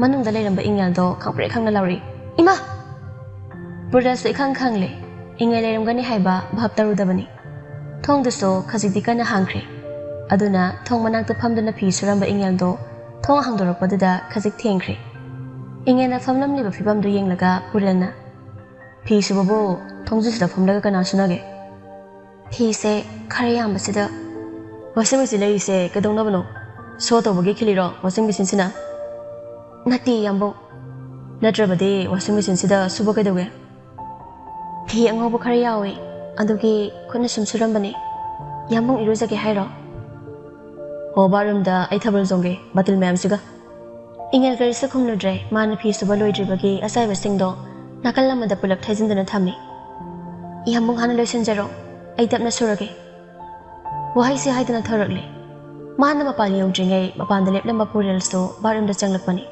ꯑꯅꯤꯗꯣ ꯍꯦꯛ ꯊꯩꯅꯕꯒ ꯄꯨꯔꯦꯜꯗꯣ ꯎꯞꯁꯤꯟꯗꯨꯅ ꯇꯨꯒꯦ ꯇꯧꯏ ꯏꯪꯉꯦꯜꯁꯨ ꯈꯪꯍꯩ ꯈꯪꯖꯤꯟꯗ ꯄꯨꯔꯦꯜꯒꯤ ꯈꯨꯗꯥꯡꯗꯣ ꯄꯥꯏꯗꯨꯅ ꯉꯥꯛꯅꯕ ꯍꯣꯠꯅꯩ ꯑꯗꯨꯕꯨ ꯄꯨꯔꯦꯜꯅ ꯍꯦꯟꯅ ꯃꯁꯥ ꯂꯨꯝꯕꯅꯔꯥ ꯏꯪꯉꯦꯜꯅ ꯃꯥꯒꯤ ꯈꯨꯗꯥꯡꯗꯣ ꯄꯥꯏꯗꯨꯅ ꯁꯧꯒꯦ ꯇꯧꯕꯗꯣ ꯃꯄꯥ ꯆꯥꯍꯧꯗ꯭ꯔꯕ ꯃꯥꯜꯂꯤ ꯏꯪꯉꯦꯜꯅ ꯃꯊꯛ ꯊꯥꯡꯗꯨꯅ ꯐ꯭ꯂꯣꯔꯗꯨꯗ ꯃꯈꯣꯏ ꯑꯅꯤꯃꯛ ꯎꯞꯇꯨꯅ ꯇꯨꯁꯤꯜꯂꯤ ꯅꯥꯀꯜꯗ ꯐꯤ ꯁꯨꯔꯝꯕꯒꯤ ꯁꯔꯞ ꯃꯍꯤ ꯌꯥꯎꯕ ꯕꯥꯇꯤꯜꯗꯨꯁꯨ ꯂꯧꯁꯤꯟꯕꯗꯒꯤ ꯍꯦꯛ ꯍꯩꯗꯣꯛꯂꯤ ꯁꯦꯀꯦꯟ ꯈꯔ ꯑꯗꯨꯗ ꯃꯀꯣꯛ ꯃꯃꯩ ꯁꯝꯅꯗꯨꯅ ꯍꯦꯛ ꯄꯨꯡꯉꯥꯎ ꯉꯥꯎꯋꯦꯗꯨꯅꯤ ꯄꯨꯔꯦꯜꯁꯨ ꯍꯧꯒꯠꯀꯦ ꯈꯟꯗ꯭ꯔꯕ꯭ꯔꯥ ꯈꯪꯗꯦ ꯂꯩꯔꯤꯕ ꯐꯤꯕꯝꯗꯣ ꯃꯆꯤ ꯂꯦꯡꯂꯛꯇꯦ ꯃꯥꯒꯤ ꯃꯊꯛ ꯊꯪꯅ ꯃꯉꯣꯟꯗ ꯇꯨꯁꯤꯜꯂꯛꯂꯤꯕ ꯏꯪꯉꯦꯜꯁꯨ ꯈꯖꯤꯛꯇ ꯐꯥꯎ ꯂꯦꯡꯗꯦ ꯃꯇꯝ ꯄꯨꯝꯕꯗ ꯃꯃꯥꯏ ꯂꯩꯗꯨꯅ ꯆꯦꯟꯅꯕ ꯑꯅꯤꯗꯣ ꯃꯤꯀꯨꯞ ꯑꯁꯤꯗꯗꯤ ꯑꯁꯨꯛꯀꯤ ꯃꯇꯤꯛ ꯅꯛꯅ ꯃꯤꯆꯥꯟꯅꯈ꯭ꯔꯦ ꯏꯪꯉꯦꯜꯅ ꯍꯣꯜꯂꯤꯕ ꯅꯨꯡꯁꯥꯁꯣꯔꯒꯤ ꯃꯅꯤꯜ ꯐꯪꯂꯦ ꯏꯪꯉꯦꯜꯁꯨ ꯆꯞ ꯃꯥꯟꯅꯩ ꯂꯩꯔꯤꯕ ꯐꯤꯕꯝꯗꯣ ꯀꯥ ꯍꯦꯟꯅ ꯅꯛꯁꯟꯅꯩ ꯃꯤꯀꯨꯞ ꯈꯔꯗꯤ ꯃꯈꯣꯏ ꯑꯅꯤꯃꯛ ꯃꯁꯥꯅ ꯃꯁꯥ ꯀꯥꯎꯊꯣꯛꯄꯒ ꯆꯞ ꯃꯥꯟꯅꯩ ꯌꯦꯡꯉꯤ ꯄꯨꯔꯦꯜꯁꯨ ꯏꯪꯉꯦꯜꯕꯨ ꯆꯥꯒꯗꯕꯒꯨꯝ ꯊꯧꯔꯕ ꯄꯨꯔꯦꯜꯒꯤ ꯃꯤꯠꯌꯦꯡ ꯑꯀꯤꯕ ꯂꯩꯇꯦ ꯍꯥꯏꯕꯒꯨꯝ ꯃꯤꯆꯥꯟꯅꯩ ꯏꯪꯉꯦꯜ ꯃꯥꯁꯨ ꯃꯤꯀꯨꯞꯁꯤꯗ ꯃꯈꯣꯏ ꯑꯅꯤꯅ ꯃꯆꯤ ꯂꯦꯡꯗ ꯂꯩꯔꯤꯉꯩ ꯇꯥꯟꯖꯥꯗꯨꯗ ꯏꯪꯉꯦꯜꯒꯤ ꯐꯣꯟꯗꯣ ꯈꯤꯡꯂꯛꯑꯝꯃꯤ ꯃꯪꯂꯒ ꯂꯩꯔꯝꯕ ꯃꯈꯣꯏ ꯑꯅꯤꯃꯛ 이캉 ꯈꯪꯅ ꯑꯃꯅ ꯑꯃꯗꯒꯤ ꯐꯠ ꯐꯠ ꯂꯥꯞꯊꯣꯛꯅꯩ ꯏꯪꯉꯦꯜꯁꯨ ꯐꯨꯛ ꯍꯧꯒꯠꯂꯛꯇꯨꯅ ꯕꯥꯠꯔꯨꯝꯗꯒꯤ ꯄꯔꯄꯞ ꯊꯣꯛꯈꯤ ꯄꯨꯔꯦꯜꯁꯨ ꯍꯧꯒꯠꯂꯛꯇꯨꯅ ꯕꯥꯠꯔꯨꯝꯒꯤ ꯊꯣꯡꯗꯣ ꯁꯠ ꯂꯣꯟꯁꯤꯟꯈꯤ ꯃꯤꯀꯨꯞ ꯈꯔꯒꯤ ꯃꯇꯨꯡꯅꯤ ꯄꯨꯔꯦꯜꯁꯨ ꯐ꯭ꯔꯦꯁ ꯑꯣꯏꯕ ꯂꯣꯏꯗꯨꯅ ꯔꯨꯝꯗ ꯊꯥꯔꯤꯕ ꯁꯣꯐꯥꯗꯨꯗ ꯂꯦꯞꯇꯣꯞ ꯄꯨꯊꯣꯛꯇꯨꯅ ꯐꯝꯂꯛꯂꯤꯁꯤ ꯐꯅꯌꯥꯝꯗꯤ ꯀꯨꯏꯔꯛꯂꯤ ꯃꯥꯕꯨꯗꯤ ꯃꯆꯤ ꯂꯦꯡꯗ ꯂꯦꯞꯇꯣꯞ ꯌꯦꯡꯗꯨꯅ ꯐꯝꯂꯤ ꯑꯗꯨꯕꯨ ꯀꯥ ꯑꯁꯤꯗ ꯏꯪꯉꯦꯜꯅ ꯃꯤꯀꯨꯞ ꯈꯔꯁꯤꯗ ꯆꯠꯊꯣꯛ ꯆꯠꯁꯤꯟ ꯇꯧꯔꯛꯂꯤꯁꯤ ꯌꯥꯝꯈ꯭ꯔꯦ ꯉꯥꯏꯍꯥꯛ ꯂꯩꯔꯒ ꯕꯦꯜꯀꯣꯅꯤꯗ ꯑꯃꯨꯛ ꯊꯣꯛꯂꯨꯅꯤ ꯋꯥꯏꯔꯝ ꯐꯠ ꯐꯠ ꯑꯃꯨꯛ ꯇꯥꯁꯤꯜꯂꯝꯃꯤ ꯃꯊꯛꯇ ꯀꯥꯔꯨꯏ ꯐꯤ ꯃꯌꯥꯝ ꯑꯃ ꯄꯨꯗꯨꯅ ꯀꯨꯝꯊꯔꯛꯏ ꯑꯁꯨꯕ ꯐꯤ ꯑꯀꯪꯕꯗꯣ ꯑꯃꯨꯛ ꯃꯐꯝ ꯆꯥꯅ ꯊꯨꯞꯇꯨꯅ ꯍꯥꯞꯆꯤꯜꯂꯤ ꯄꯨꯔꯦꯜꯒꯤ ꯂꯩꯔꯤꯕ ꯐꯤꯔꯣꯜ ꯈꯔ ꯄꯨꯊꯣꯛꯂꯒ ꯑꯥꯏꯔꯟ ꯑꯃꯨꯛ ꯇꯧꯏ ꯔꯨꯝ ꯑꯗꯨꯗ ꯑꯆꯥꯏꯕ ꯃꯈꯩ ꯂꯣꯏꯁꯤꯜꯂꯤ ꯃꯐꯝ ꯆꯥꯅ ꯆꯥꯅ ꯊꯝꯂꯤ ꯁꯨꯡꯂꯦꯞ ꯍꯦꯛ ꯂꯦꯞꯇꯦ ꯍꯥꯏꯕꯗꯨꯅꯤ ꯅꯨꯡꯊꯤꯜꯒꯤ ꯄꯨꯡ 3 ꯈꯔ ꯍꯦꯜꯂꯛꯄ ꯑꯗꯨꯋꯥꯏꯗ ꯏꯪꯉꯦꯜ ꯃꯈꯥꯗ ꯃꯀꯨ ꯏꯕꯨꯡꯉꯣ ꯕꯨꯙꯤꯔꯥꯖꯀꯤ ꯆꯥ ꯄꯤꯔꯝꯂꯒ ꯃꯊꯛꯇ ꯂꯩꯍꯧꯕ ꯄꯨꯔꯦꯜꯒꯤꯅꯤ ꯍꯥꯏꯗꯨꯅ ꯀꯣꯐꯤ ꯀꯞ ꯑꯃ ꯕꯤꯁꯀꯨꯠ 2 ꯑꯃꯒ ꯄꯨꯗꯨꯅ ꯂꯥꯛꯏ ꯌꯥꯝꯕꯧ ꯀꯣꯐꯤ ꯏꯪꯉꯦꯜꯒ ꯀꯣꯐꯤ ꯑꯗꯣ ꯇꯦꯕꯜꯗ ꯊꯝꯈꯤꯗꯨꯅ ꯉꯥꯏꯍꯥꯛ ꯂꯦꯞꯄꯤ Wa ama hangningbagun. Purelsu nupi mana lepla galay badudi karino kana hangli. Kaidore lepla galay duna. Yambo ay ngasi yung wado hay baloy dringay lay mahana makadagi khonjal hauna ingen bakori. Ingal mana haining libado hay badi hayram lagi khana amuk machin kangi tawbaga nakanda lay riba Purel gi phone do call lami. Hello, Ningtheba. Makadagi lay mahana amukaso. Bema, nang buta bro. Amukda kumthara uba. Ingel Purel da amukta nginglamnaga makada kumthaki. Ningtheba gi yumdani atang su yore. Makoy puna safadu da family. Jenglay na jabuthore Purel na. Aidi yumdagi thalakpada sungai bani. Amukaso thau kaino yambong. Paisa tingbasu natabasibu natrada atang. Kumlay atang so. Chumbe paisa tingde thak tok ke de he. Jenglay so nakal oirap sofa amada famduna wari sabdo ngihak yawi. Amukaso atang na. Aidi thaurani jenglay ga Purel gi nupi ichan ingel ga khangiramba sidani pong ngai se. Da ngakningai kaisu aideda Prithibi matum tai sidi. Ai khakta ngari ne. Matum taba Prithibi asida ai gi nupi phangji sa. Laina sandana thaurani jenglay dawna icham chamba ingel dawna ingtapa matadi pambane. Khangdrada kanagabo thungnadabu mapokno. Ingel palakpadada jenglay so ingel gi warida oina hena interest leina sari. Purel di karimada khumlakte sariba waridu so jadu thakna tari. Asengbane Chebem di yam tapani. Thaina dagi hauna yam chambani. Aina masak munna khangba icheni. Ngaikoni jenglay. Ingel se nang phasana masak munna khangi hai. Ingel na so nang bu khangli. Adu kamaina no. Nakoi na sukoi ba matam sida unadrisa. Sum chakolaba matam sida. Ningthemba na oina khumlai handakti. Maram laidana thingnakide haibani. Aduna nangonda haibani dana. Nakoi na taina nawge ibu wari ne. Ai so wari ama tabadi yaidana. Yahe da tangso. Nate aina harisibu landraba. Lande. Ai haige se. Aiga Chebem ga koina unaradabagi maramdo. Chebem se aiga yamdana tinarambi imanabi Benau ki macheni. Masi haibagi wani Benau ga Chebem ga twins ni. Ahal laman na Chebem na ahal ni haibagi wani. Makoy ani twins oizaraso puna like taminarakte. Benau na school ama Chebem na school ama. Moy ani se pura copy ni. Ano bumina di moy ani bo kanana Chebem no kanana Benau no kandok pangambasa nate. Sakmanari ni. Sakmanari ngi mathaktuda hairstyle amuk chapmanare. Chapmanana pisumda saikakpani moy ani makto. Ai bade moy ga adum koina loinarakpani na kandok padalu na thoktre. Kumana mani khetna ba haibabu Benau na khudangda sambru amathongbani adu mangai re khetna babu.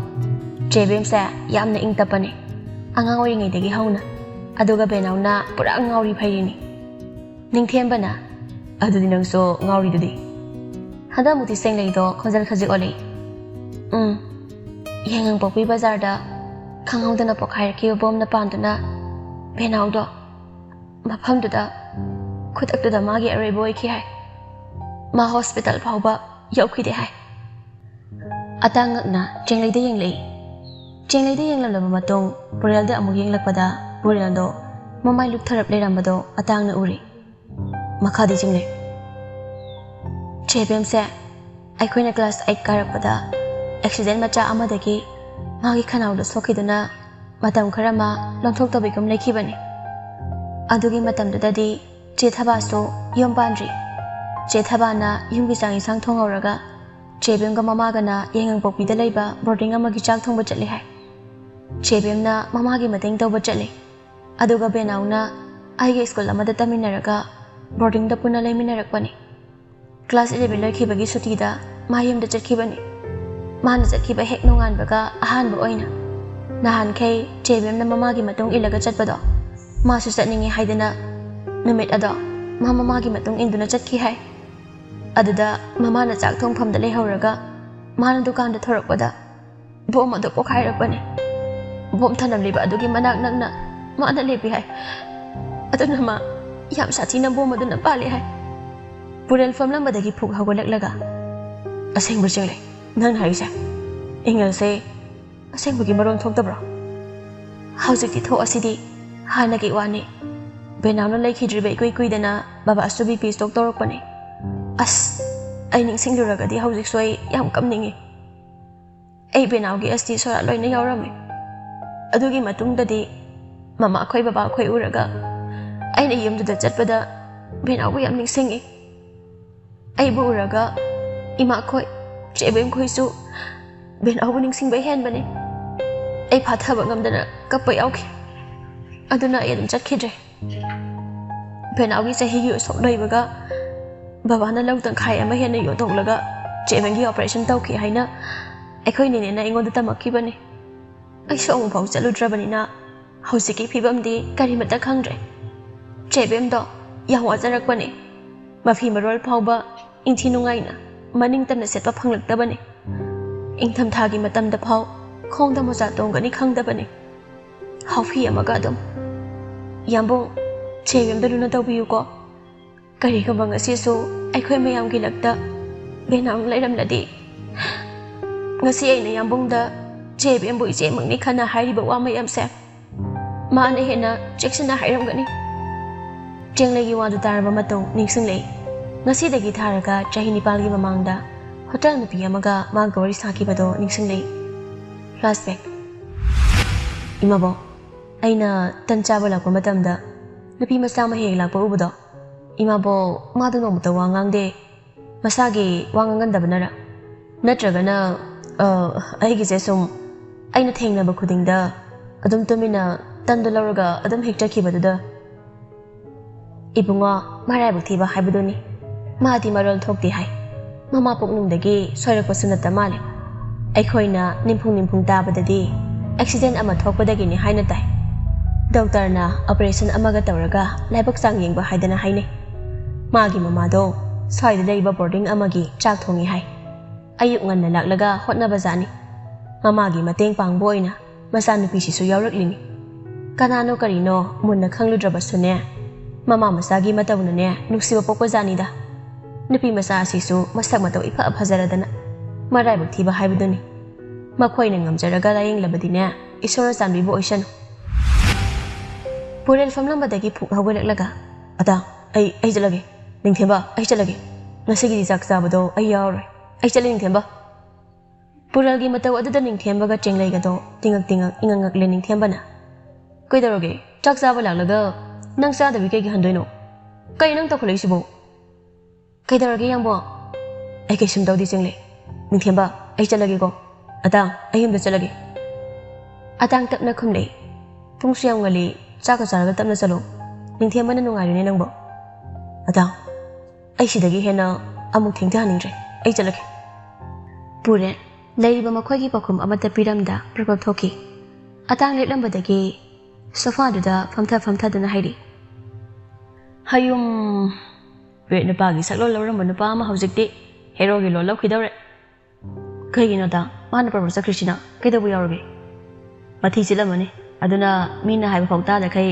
ꯄꯥꯏꯈ꯭ꯔꯤꯁꯤꯅꯤꯗꯅ ꯃꯥꯅ ꯕꯥꯠꯔꯨꯝ ꯆꯪꯅꯤꯡꯂꯒꯅ ꯑꯩꯉꯣꯟꯗ ꯍꯥꯏꯔꯁꯨ ꯑꯗꯨꯝ ꯌꯥꯕꯗꯨꯕꯨ ꯐꯥꯒꯤ ꯅꯠꯇꯦ ꯑꯇꯥꯡ ꯀꯩꯗꯧꯕ ꯌꯥꯎꯔꯒꯦ ꯑꯩ ꯑꯣꯏꯅ ꯀꯣꯛ ꯉꯥꯎꯔꯤꯕ ꯍꯟꯗꯛꯃꯨꯛꯇꯤ ꯑꯇꯥꯡꯗꯣ ꯁꯦꯔꯤꯌꯁ ꯑꯣꯏꯅ ꯇꯞꯅ ꯄꯨꯔꯦꯜꯒꯤ ꯆꯍꯤ 9ꯃꯨꯛꯀꯤ ꯃꯃꯥꯡꯗ ꯊꯣꯛꯈꯤꯕ ꯊꯧꯗꯣꯛꯁꯤꯡꯗꯣ ꯃꯥꯅ ꯈꯪꯕ ꯃꯈꯩ ꯆꯤꯊꯗꯅ ꯇꯝꯃꯤ ꯆꯦꯡꯂꯩ ꯑꯃꯗꯤ ꯅꯤꯡꯊꯦꯝꯕꯁꯨ ꯋꯥꯔꯤꯗꯨ ꯃꯨꯟꯅ ꯇꯥꯏ ꯑꯇꯥꯡꯅ ꯂꯤꯔꯤꯕ ꯋꯥꯔꯤꯁꯤꯡꯗꯨ ꯇꯥꯔꯒ ꯅꯤꯡꯊꯦꯝꯕ ꯃꯆꯤꯟꯗ ꯇꯞꯂꯞꯅ ꯁꯣꯜꯂꯤ ꯑꯣ ꯃꯥꯏ ꯒꯣꯗ ꯊꯧꯗꯣꯛ ꯑꯗꯨ ꯌꯥꯝꯅ ꯂꯥꯏꯕꯛ ꯊꯤꯕ ꯊꯧꯗꯣꯛꯅꯤ ꯃꯥꯅ ꯈꯕꯔꯗꯣ ꯍꯦꯛ ꯎꯕꯒ ꯐꯝꯊꯈꯤꯕꯗꯒꯤ ꯍꯧꯒꯠꯂꯛꯈꯤꯗꯦ ꯇꯁꯦꯡꯅ ꯃꯥ ꯉꯁꯤꯁꯨ ꯍꯣꯇꯦꯜꯗꯨꯗ ꯊꯦꯡꯅꯈꯤꯕ ꯂꯩꯁꯥꯕꯤ ꯃꯆꯥ ꯑꯗꯨꯕꯨ ꯃꯊꯃꯣꯏꯗ ꯆꯦꯠꯅ ꯊꯝꯕꯅ ꯑꯩ ꯈꯪꯉꯤ ꯃꯇꯝꯗꯨꯗ ꯄꯨꯔꯦꯜꯅ ꯋꯥꯈꯤꯕꯗꯣ ꯑꯩ ꯌꯦꯡꯕ ꯉꯝꯈꯤꯗꯦ ꯑꯗꯨꯅ ꯇꯥꯛꯄꯗꯤ ꯍꯧꯖꯤꯛ ꯐꯥꯎꯕ ꯆꯦꯕꯦꯝꯒ ꯌꯥꯃꯨꯡꯒꯁꯦ ꯀꯥ ꯍꯦꯟꯅ ꯅꯛꯁꯤꯟꯅꯅ ꯂꯣꯏꯅꯗ꯭ꯔꯤ ꯇꯥꯛꯄꯅꯤ ꯑꯩꯁꯨ ꯌꯥꯝ ꯍꯔꯥꯎꯏ ꯉꯁꯤ ꯄꯨꯔꯦꯜꯒꯤ ꯃꯥꯏꯊꯣꯡꯗ ꯇꯥꯔꯤꯕ ꯃꯃꯤ ꯑꯗꯣ ꯇꯣꯞ ꯇꯣꯞꯄ ꯃꯃꯤ ꯑꯃꯅꯤ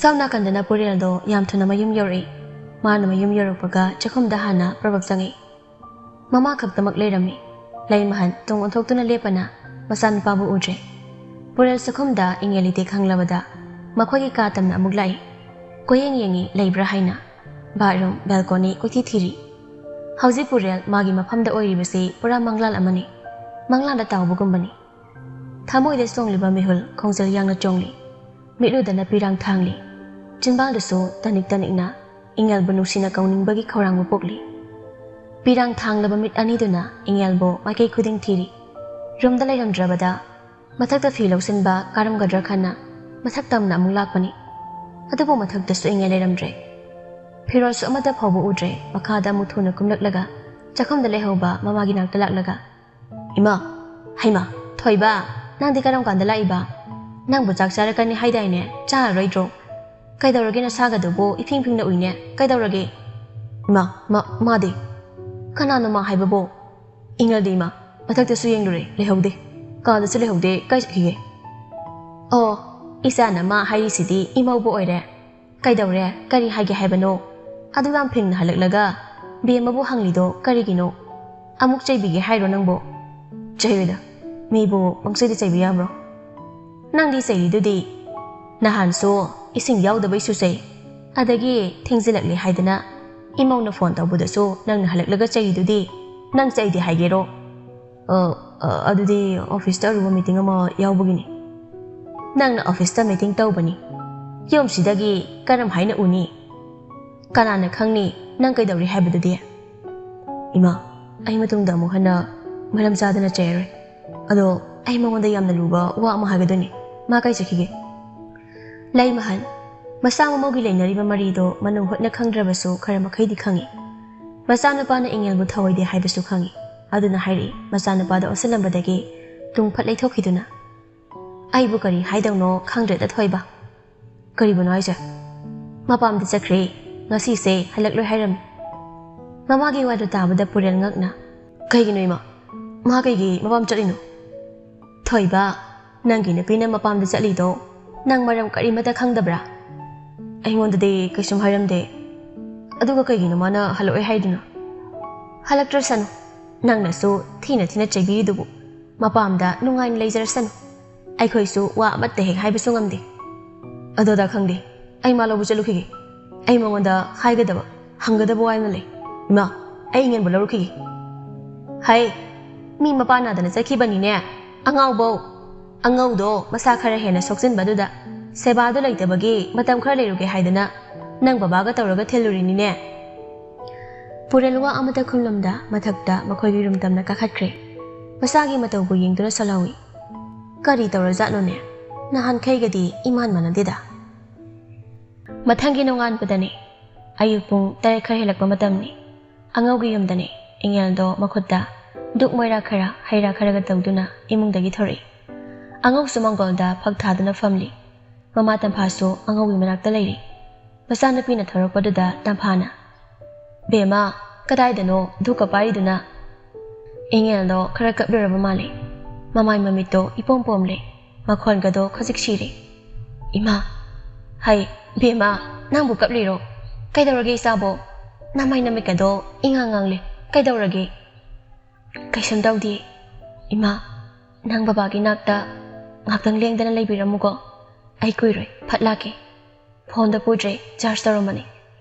ꯇꯝꯐꯥ ꯃꯆꯥꯅꯨꯄꯤꯒꯤ ꯈꯨꯠꯇ ꯄꯥꯏꯔꯤꯕ ꯄꯣꯠ ꯆꯩ ꯈꯔ ꯑꯗꯨ ꯎꯕꯗ ꯏꯉꯦꯜꯅ ꯆꯠꯀꯗꯧꯔꯤꯕ ꯃꯐꯝ ꯑꯗꯣ ꯈꯪꯂꯕ ꯃꯥꯜꯂꯤ ꯍꯣꯏ ꯏꯉꯦꯜ ꯋꯥ ꯃꯈꯥ ꯇꯥꯔꯝꯗꯅ ꯊꯣꯛꯈ꯭ꯔꯦ ꯏꯉꯦꯜꯅ ꯊꯣꯛꯈꯤꯕ ꯏꯀꯨꯏ ꯀꯨꯏꯗꯅ ꯁꯨꯃꯥꯡ ꯇꯝꯅ ꯒꯥꯔꯤ ꯑꯃ ꯊꯧꯖꯤꯜꯂꯛꯏ ꯃꯐꯝ ꯆꯥꯕ ꯈꯖꯤꯛ ꯌꯦꯡꯂꯗꯨꯅ ꯒꯥꯔꯤꯗꯨ ꯈꯥꯝꯂꯒ ꯈꯨꯠꯇ ꯍꯩꯔꯥ ꯆꯥꯅ ꯊꯛꯅꯕ ꯄꯣꯂꯤꯊꯤꯟ ꯑꯃ ꯄꯥꯏꯗꯨꯅ ꯄꯨꯔꯦꯜꯗꯨ ꯆꯪꯂꯛꯏ ꯃꯥꯡꯒꯣꯜꯗ ꯑꯍꯜ ꯑꯅꯤ ꯐꯝꯗꯨꯅ ꯂꯩꯔꯝꯕꯗꯣ ꯃꯥꯁꯨ ꯎꯔꯦ ꯏꯉꯦꯜ ꯑꯃꯗꯤ ꯃꯈꯣꯏ ꯑꯅꯤꯒꯤ ꯂꯨꯍꯣꯡꯕ ꯑꯁꯤ ꯆꯍꯤ ꯐꯥꯔꯛꯀꯗꯧꯔꯕꯅꯤ ꯑꯗꯨꯕꯨ ꯍꯧꯈꯤꯕ ꯃꯇꯝ ꯑꯁꯤꯗ ꯄꯨꯔꯦꯜ ꯏꯉꯦꯜꯒꯤ ꯌꯨꯝꯁꯤꯗ ꯄꯥꯛꯅ ꯆꯪꯗꯦ ꯂꯥꯛꯇꯦ ꯀꯔꯤꯒꯨꯝꯕ ꯀꯥꯟ ꯏꯉꯦꯜꯕꯨ ꯂꯧꯕ ꯂꯥꯛꯂꯁꯨ ꯌꯨꯝꯗ ꯆꯪꯂꯝꯗ ꯊꯣꯡꯒꯥꯜꯗꯒꯤ ꯍꯟꯈꯤꯕꯅ ꯑꯌꯥꯝꯕꯅꯤ ꯑꯗꯨꯅ ꯈꯖꯤꯛ ꯀꯣꯏꯅ ꯆꯪꯂꯛꯏ ꯄꯨꯔꯦꯜ ꯍꯩꯃꯥ ꯏꯕꯨꯡꯉꯣ ꯀꯥꯈꯠꯂꯧ ꯀꯔꯤꯒꯤꯅꯣ ꯆꯥꯅꯕꯕꯨ ꯑꯁꯨꯛ ꯌꯥꯝꯅ ꯂꯩꯔꯛꯂꯤꯕꯁꯤꯕꯣ ꯌꯥꯝꯃꯟꯈ꯭ꯔꯦ ꯍꯥꯏꯋꯥꯅꯤ ꯇꯝꯐꯥꯅ ꯃꯣꯔꯥ ꯑꯃ ꯊꯥꯗꯨꯅ ꯐꯝꯍꯜꯂꯤ ꯌꯥꯝꯕ ꯅꯠꯇꯦꯗ ꯏꯃꯥ ꯁꯦ ꯕꯕꯥꯅ ꯆꯥꯕ ꯌꯥꯕ ꯀꯔꯤꯅꯣꯈꯔ ꯂꯩꯔꯛꯄꯅꯤ ꯕꯕꯥꯕꯨ ꯍꯛꯆꯥꯡ ꯈꯔ ꯅꯨꯡꯉꯥꯏꯕꯤꯕ꯭ꯔꯣ ꯀꯩꯁꯨꯝ ꯇꯧꯗ꯭ꯔꯤꯕ ꯅꯃꯥ ꯈꯣꯏꯅ ꯈꯔ ꯈꯤꯠ ꯍꯦꯟꯅ ꯄꯥꯈꯠꯄ ꯍꯥꯏꯕꯗꯨꯅꯤ ꯕꯕꯥ ꯑꯩꯈꯣꯏ ꯃꯌꯥꯝ ꯂꯩꯔꯤꯉꯩꯗ ꯕꯕꯥ ꯅꯥꯕ ꯌꯥꯕ ꯅꯠꯇꯦ ꯃꯅꯤꯄꯨꯔꯗ ꯃꯈꯣꯏꯅ ꯂꯥꯌꯦꯡꯕ ꯉꯝꯂꯔꯣꯏ ꯍꯥꯏꯔꯕꯁꯨ ꯑꯩꯅ ꯃꯄꯥꯟ ꯂꯝꯗ ꯁꯣꯏꯗꯅ ꯕꯕꯥꯕꯨ ꯄꯨꯒꯅꯤ ꯅꯥꯕ ꯌꯥꯗꯦ ꯕꯕꯥꯕꯨ ꯐꯖꯅ ꯐꯅꯕ ꯑꯉꯝꯕ ꯊꯥꯛꯇ ꯅꯆꯥ ꯑꯩꯈꯣꯏꯅ ꯍꯣꯠꯅꯒꯅꯤ ꯕꯕꯥ Purelgi wahaiduda angaudo maithongdo nafetawna khumlei. Pele. Isagi wahaiduna hena ipa pongpen hek pele. Janunga thaktana karino jaraga phajana halukoi bungo.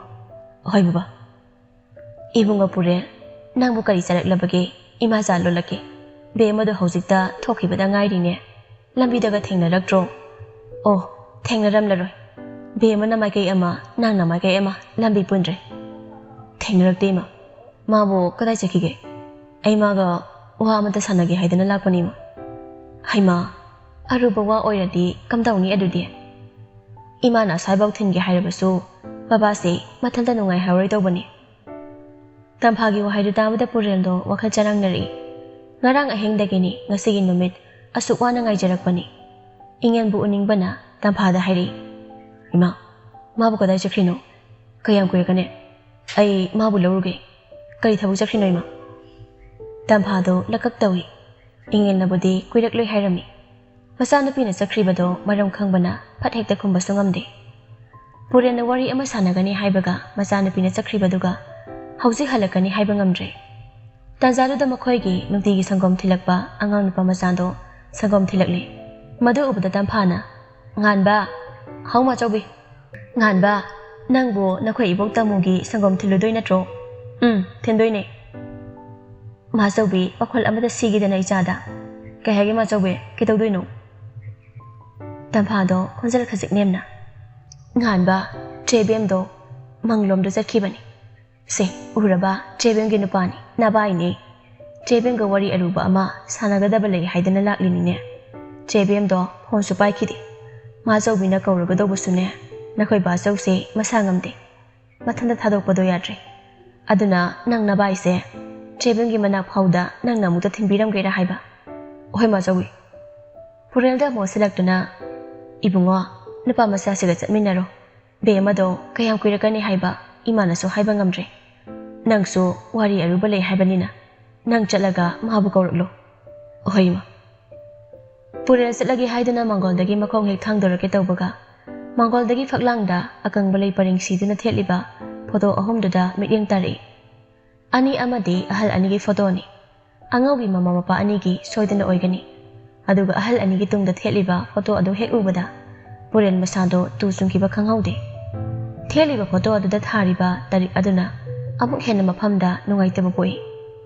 Chatlagi haiduna thoraklabani. Chatlambadagi chap lekhwibadu da tamphana. Ibungo kaidawre. Kish tawdima. Adude aingel bu koruklagi. Wahai se hairamnaga Khamduna leiriba magi garidagi khabar ama khaklak thoroktuna makhutta pairi. Sangam thilakpa nganbana Purel bulam jengduna ingena leiriba mafamda phawba thinbiri. Mafamda hek yawbaga nganbana ibai tu ada leiri Trebemse. Ado Trebem phanglabanina ai amu iboki sangam pirugi ko. Purel su nokphetawna khumi. Thank you. Nganba chakre. Nganbana chatkhibaga Purel makhutta pairakliba khabar aduda yawriba photo daba yenglei. Aduga amu laptakna leibak makhada mamai lupthaduna kaplibi ingelbo yenglei. Ngihak asum yenglambadagi lepliba khongpham ado machi lenglaktuna ingelgi manaktamna thanglei. Thanglakliba khongthang ado chingmai angambada kabadawna khongthang ado ka hena lomkhibagum phawre. Tapna tamna thanglakpana ingelgi nakta yawri. Adubu hawsik phawba ingel mamai lithrokte kapli. Kapagi khonjal nikli tapna wa haibado Purelgi nakongda sutari. Nang hai buwaro bro. Karigi ngarang hai mangda laklaga. Nang na karigi thamoy sok na kaplamano. Karigi wahai amata hairamdana. Pirangaloy na mamidyang lamliba. Beno, chahi kudingi ay nang ginagdadam lakani. Nang mapugilay ko na nang hailaliw ko beno. Ay di. Nang wayam ningsingi beno. Ay kay konsil taning ihairamado. Ay nga si sukawdri. Nang di chakrabani na kang jaramlag. Baba na lang yung toklaga. Ay mapapaalam na puraga. Operation daw kay madagi. Ay halagom na wangang mangamli. Dawa nang di. Ay kay mayamot adog na chakibani. Ay nagapuno ay kasi lagaluhong mo daw. Nang buyaw uning ihairamday. Asa ko'y mamatamse. Bena, nang bukaw busog ang ngamdi. ꯃꯁꯤꯗꯁꯨ ꯀꯥꯎꯔꯣꯏ ꯑꯗꯣ ꯅꯪ ꯑꯩꯒꯤ ꯃꯪꯂꯥꯟꯗꯁꯨ ꯍꯔꯥꯎ ꯍꯔꯥꯎꯅ ꯂꯥꯛꯎꯕ ꯉꯔꯥꯡꯒꯤ ꯃꯇꯧꯒꯨꯝꯅ ꯀꯞꯀꯅꯨ ꯑꯩ ꯌꯦꯡꯕ ꯉꯝꯗꯦ ꯅꯪ ꯀꯞꯀꯅꯨꯀꯣ ꯅꯪꯅ ꯀꯞꯄꯗꯣ ꯅꯤꯡꯁꯤꯡꯂꯒ ꯑꯩ ꯌꯥꯝ ꯋꯥꯏꯌꯦ ꯕꯦꯅꯥꯎ ꯃꯤꯅꯤꯠ 2-3ꯃꯨꯛ ꯏꯉꯦꯜ ꯀꯞꯄ ꯌꯥꯕ ꯐꯖꯅ ꯀꯞꯂꯨꯔꯒ ꯃꯃꯥꯏ ꯃꯃꯤꯠ ꯃꯄꯤ ꯃꯔꯥꯡꯒꯗꯣ ꯇꯩꯊꯣꯛꯇꯨꯅ ꯍꯧꯒꯠꯂꯛꯄꯗ ꯃꯥꯒꯤ ꯇꯨꯡꯗ ꯄꯨꯔꯦꯜꯅ 이왕 원케이 ꯆꯞ ꯌꯨꯡꯗꯨꯅ ꯂꯦꯞꯂꯝꯕꯗꯨꯗ ꯈꯪꯄ꯭ꯔꯦ ꯈꯪꯉꯤ ꯑꯗꯨꯝꯅ ꯂꯦꯞꯂꯝꯒꯅꯤ ꯈꯪꯂꯨꯗꯕꯅ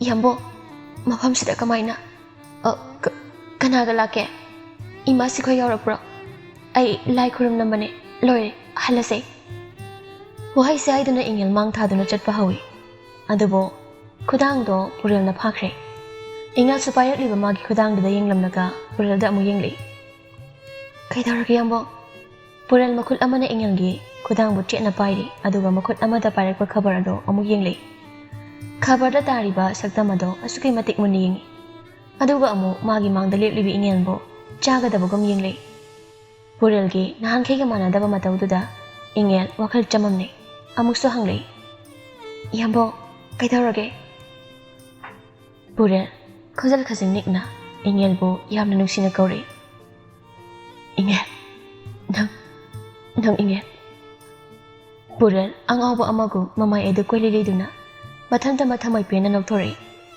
ꯃꯥꯏꯊꯣꯡꯗ ꯅꯣꯛꯂꯤ ꯃꯤꯠꯂꯨꯗꯅ ꯄꯤꯔꯥꯡ ꯁꯤꯟꯊꯔꯛꯀꯗꯕꯒꯨꯝ ꯇꯅꯤꯛ ꯇꯅꯤꯛꯏ ꯑꯗꯨꯕꯨ ꯃꯤꯠꯂꯨ ꯃꯥꯒꯤ ꯄꯤꯔꯥꯡ ꯅꯥꯊꯩꯗꯨꯅ ꯃꯥꯏꯊꯣꯡ ꯃꯀꯥ ꯂꯥꯝꯅ ꯅꯣꯛꯂꯤ ꯏꯉꯦꯜ ꯀꯩꯗꯧꯔꯒꯦ ꯌꯥꯝꯕꯨꯡ ꯀꯩꯒꯤꯅꯣ ꯌꯥꯝꯕꯨꯡꯅ ꯅꯣꯛꯂꯤꯗꯨꯅ ꯉꯁꯤ ꯌꯥꯝꯕꯨꯡꯒꯤ ꯃꯇꯧꯁꯦ ꯑꯩ ꯑꯃꯨꯛꯇ ꯎꯗ꯭ꯔꯤ ꯀꯩꯗꯧꯕ ꯌꯥꯎꯔꯒꯦ ꯌꯥꯝꯕꯨꯡ ꯄꯨꯔꯦꯜ ꯍꯟꯗꯛꯃꯨꯛꯇꯤ ꯃꯄꯤ ꯇꯥꯔꯛꯏ ꯍꯥꯟꯅ ꯂꯦꯞꯂꯝꯕ ꯈꯣꯡꯐꯝꯗꯒꯤ ꯏꯉꯦꯜꯒꯤ ꯅꯥꯛꯇ ꯈꯔ ꯍꯦꯟꯅ ꯅꯛꯁꯤꯜꯂꯛꯏ ꯑꯩ ꯄꯣꯛꯄꯒꯤ ꯃꯍꯩ ꯌꯥꯜꯂꯦ ꯑꯩ ꯁꯤꯈ꯭ꯔꯕꯁꯨ ꯌꯥꯔꯦ ꯏꯉꯦꯜ ꯈꯕꯔꯗꯨꯗ ꯌꯥꯎꯔꯤꯕ ꯅꯨꯄꯤꯁꯦ ꯀꯅꯥꯅꯣ ꯁꯦ ꯅꯪ ꯑꯃꯨꯛꯇ ꯍꯥꯏꯌꯨꯕ ꯈꯕꯔ ꯑꯁꯤꯗ ꯌꯥꯎꯔꯤꯕ ꯃꯤꯁꯛꯁꯦ ꯀꯅꯥꯅꯣ ꯏꯉꯦꯜꯁꯨ ꯄꯤꯔꯛꯂꯤꯕ ꯈꯕꯔ ꯑꯗꯨ ꯌꯦꯡꯉꯤ ꯎꯔꯦ ꯃꯥꯁꯨ ꯈꯕꯔ ꯑꯗꯨꯗ ꯌꯥꯎꯔꯤꯕ ꯐꯣꯇꯣ ꯑꯗꯨ ꯀꯅꯥꯒꯤꯁꯨ ꯅꯠꯇꯦ ꯕꯦꯅꯥꯎꯒꯤ ꯐꯣꯇꯣꯅꯤ ꯌꯥꯎꯔꯤꯕ ꯑꯗꯣ ꯑꯗꯨꯕꯨ ꯑꯃꯨꯛꯀꯁꯨ ꯍꯦꯟꯅ ꯆꯃꯝꯅꯔꯦ ꯈꯕꯔ ꯑꯗꯨ ꯉꯁꯤꯗꯒꯤ ꯆꯍꯤ 9 ꯍꯦꯜꯂꯕ ꯈꯕꯔ ꯑꯃꯅꯤ ꯑꯁꯨꯛ ꯀꯨꯏꯔꯕ ꯈꯕꯔ ꯑꯁꯤꯕꯨ ꯄꯨꯔꯦꯜꯅ ꯆꯦꯛꯁꯤꯟꯅ ꯊꯝꯗꯨꯅ ꯉꯁꯤ ꯃꯥꯒꯤ ꯃꯐꯝꯗ ꯎꯠꯂꯤꯕ ꯃꯇꯧ ꯑꯃꯗꯤ ꯍꯧꯖꯤꯛ ꯍꯧꯖꯤꯛ ꯑꯣꯏꯔꯤꯕ ꯄꯨꯔꯦꯜꯒꯤ ꯁꯛꯇꯝ ꯑꯗꯨꯅꯤ ꯇꯁꯦꯡꯅ ꯆꯃꯝꯅꯩ ꯍꯥꯏꯌꯨ ꯏꯉꯦꯜ ꯈꯕꯔ ꯑꯗꯨꯗ ꯌꯥꯎꯔꯤꯕ ꯅꯨꯄꯤ ꯑꯗꯣ ꯀꯅꯥꯅꯣ ꯍꯥꯏꯌꯨ ꯈꯕꯔ ꯑꯁꯤꯗ ꯌꯥꯎꯔꯤꯕ ꯐꯣꯇꯣꯁꯦ ꯑꯇꯩ ꯀꯅꯥꯒꯤꯁꯨ ꯅꯠꯇꯦ ꯃꯍꯥꯛ ꯑꯩꯒꯤ ꯐꯥꯏꯕꯣꯛꯅꯤ ꯑꯩꯅ ꯃꯆꯦꯅꯤ ꯃꯥꯅ ꯏꯅꯥꯎꯄꯤꯅꯤ ꯕꯦꯅꯥꯎ ꯑꯩꯒꯤ ꯏꯅꯥꯎꯅꯨꯄꯤ ꯈꯪꯍꯧꯗꯅ ꯇꯝꯊꯤꯅ ꯄꯣꯛꯈꯥꯏꯔꯛꯈꯤꯕ ꯕꯣꯝ ꯑꯗꯨꯅ ꯉꯁꯤ ꯏꯆꯥ ꯏꯅꯥꯎꯕꯨ ꯆꯦꯠꯅ ꯈꯥꯏꯅꯍꯟꯕꯅꯤ ꯑꯗꯣ ꯌꯥꯝꯕꯨꯡ ꯈꯕꯔ ꯑꯁꯦ ꯉꯁꯤ ꯐꯥꯎꯕ ꯌꯥꯝꯕꯨꯡꯅ ꯆꯦꯛꯁꯤꯟꯅ ꯊꯝꯂꯝꯂꯤꯕꯁꯤꯕꯨ ꯏꯉꯦꯜ ꯑꯩ ꯀꯔꯤ ꯍꯥꯏꯅ ꯅꯪꯉꯣꯟꯗ ꯇꯝꯒꯅꯤ ꯀꯔꯝ ꯍꯥꯏꯅ ꯑꯩ ꯐꯣꯡꯒꯅꯤ ꯉꯔꯥꯡꯗꯒꯤ ꯑꯩ ꯆꯥꯛ ꯆꯥꯕꯁꯨ ꯌꯥꯗꯦ ꯇꯨꯝꯕꯁꯨ ꯌꯥꯗꯦ ꯑꯩ ngasi fauba aina hinglakpada aigi punsida khwaidagi sangkiba hingse ngarangi hinga duni haina aina khanjai inge nang karino yambong na hainili se ai wakhal da bangam tre yambong nang ningsing libra nong baina nangi wafam da haikiba wahai khardo ngiyoi bai khagi punsi se amu khaktane aduna aigi oina di nusi baso amura khaktane nang na khalido asumbane aina mabu nusiba matam khara khaki nusiba nate haibasa nangna khangjilo sidagi hena ai wa makha tadrabasu nangna dum khangjaramnani inga supurena haikiba wado masu kaudri ningsingli khangjilo haikibani ningsingli haujingi hakdang sida ingel gyan mangge tawi pural ge benau ga hana thengna khrabra karamba mari oirambano madu khanna mathanta wakhan mangle haibduni yambungna hana benau masa khangbibra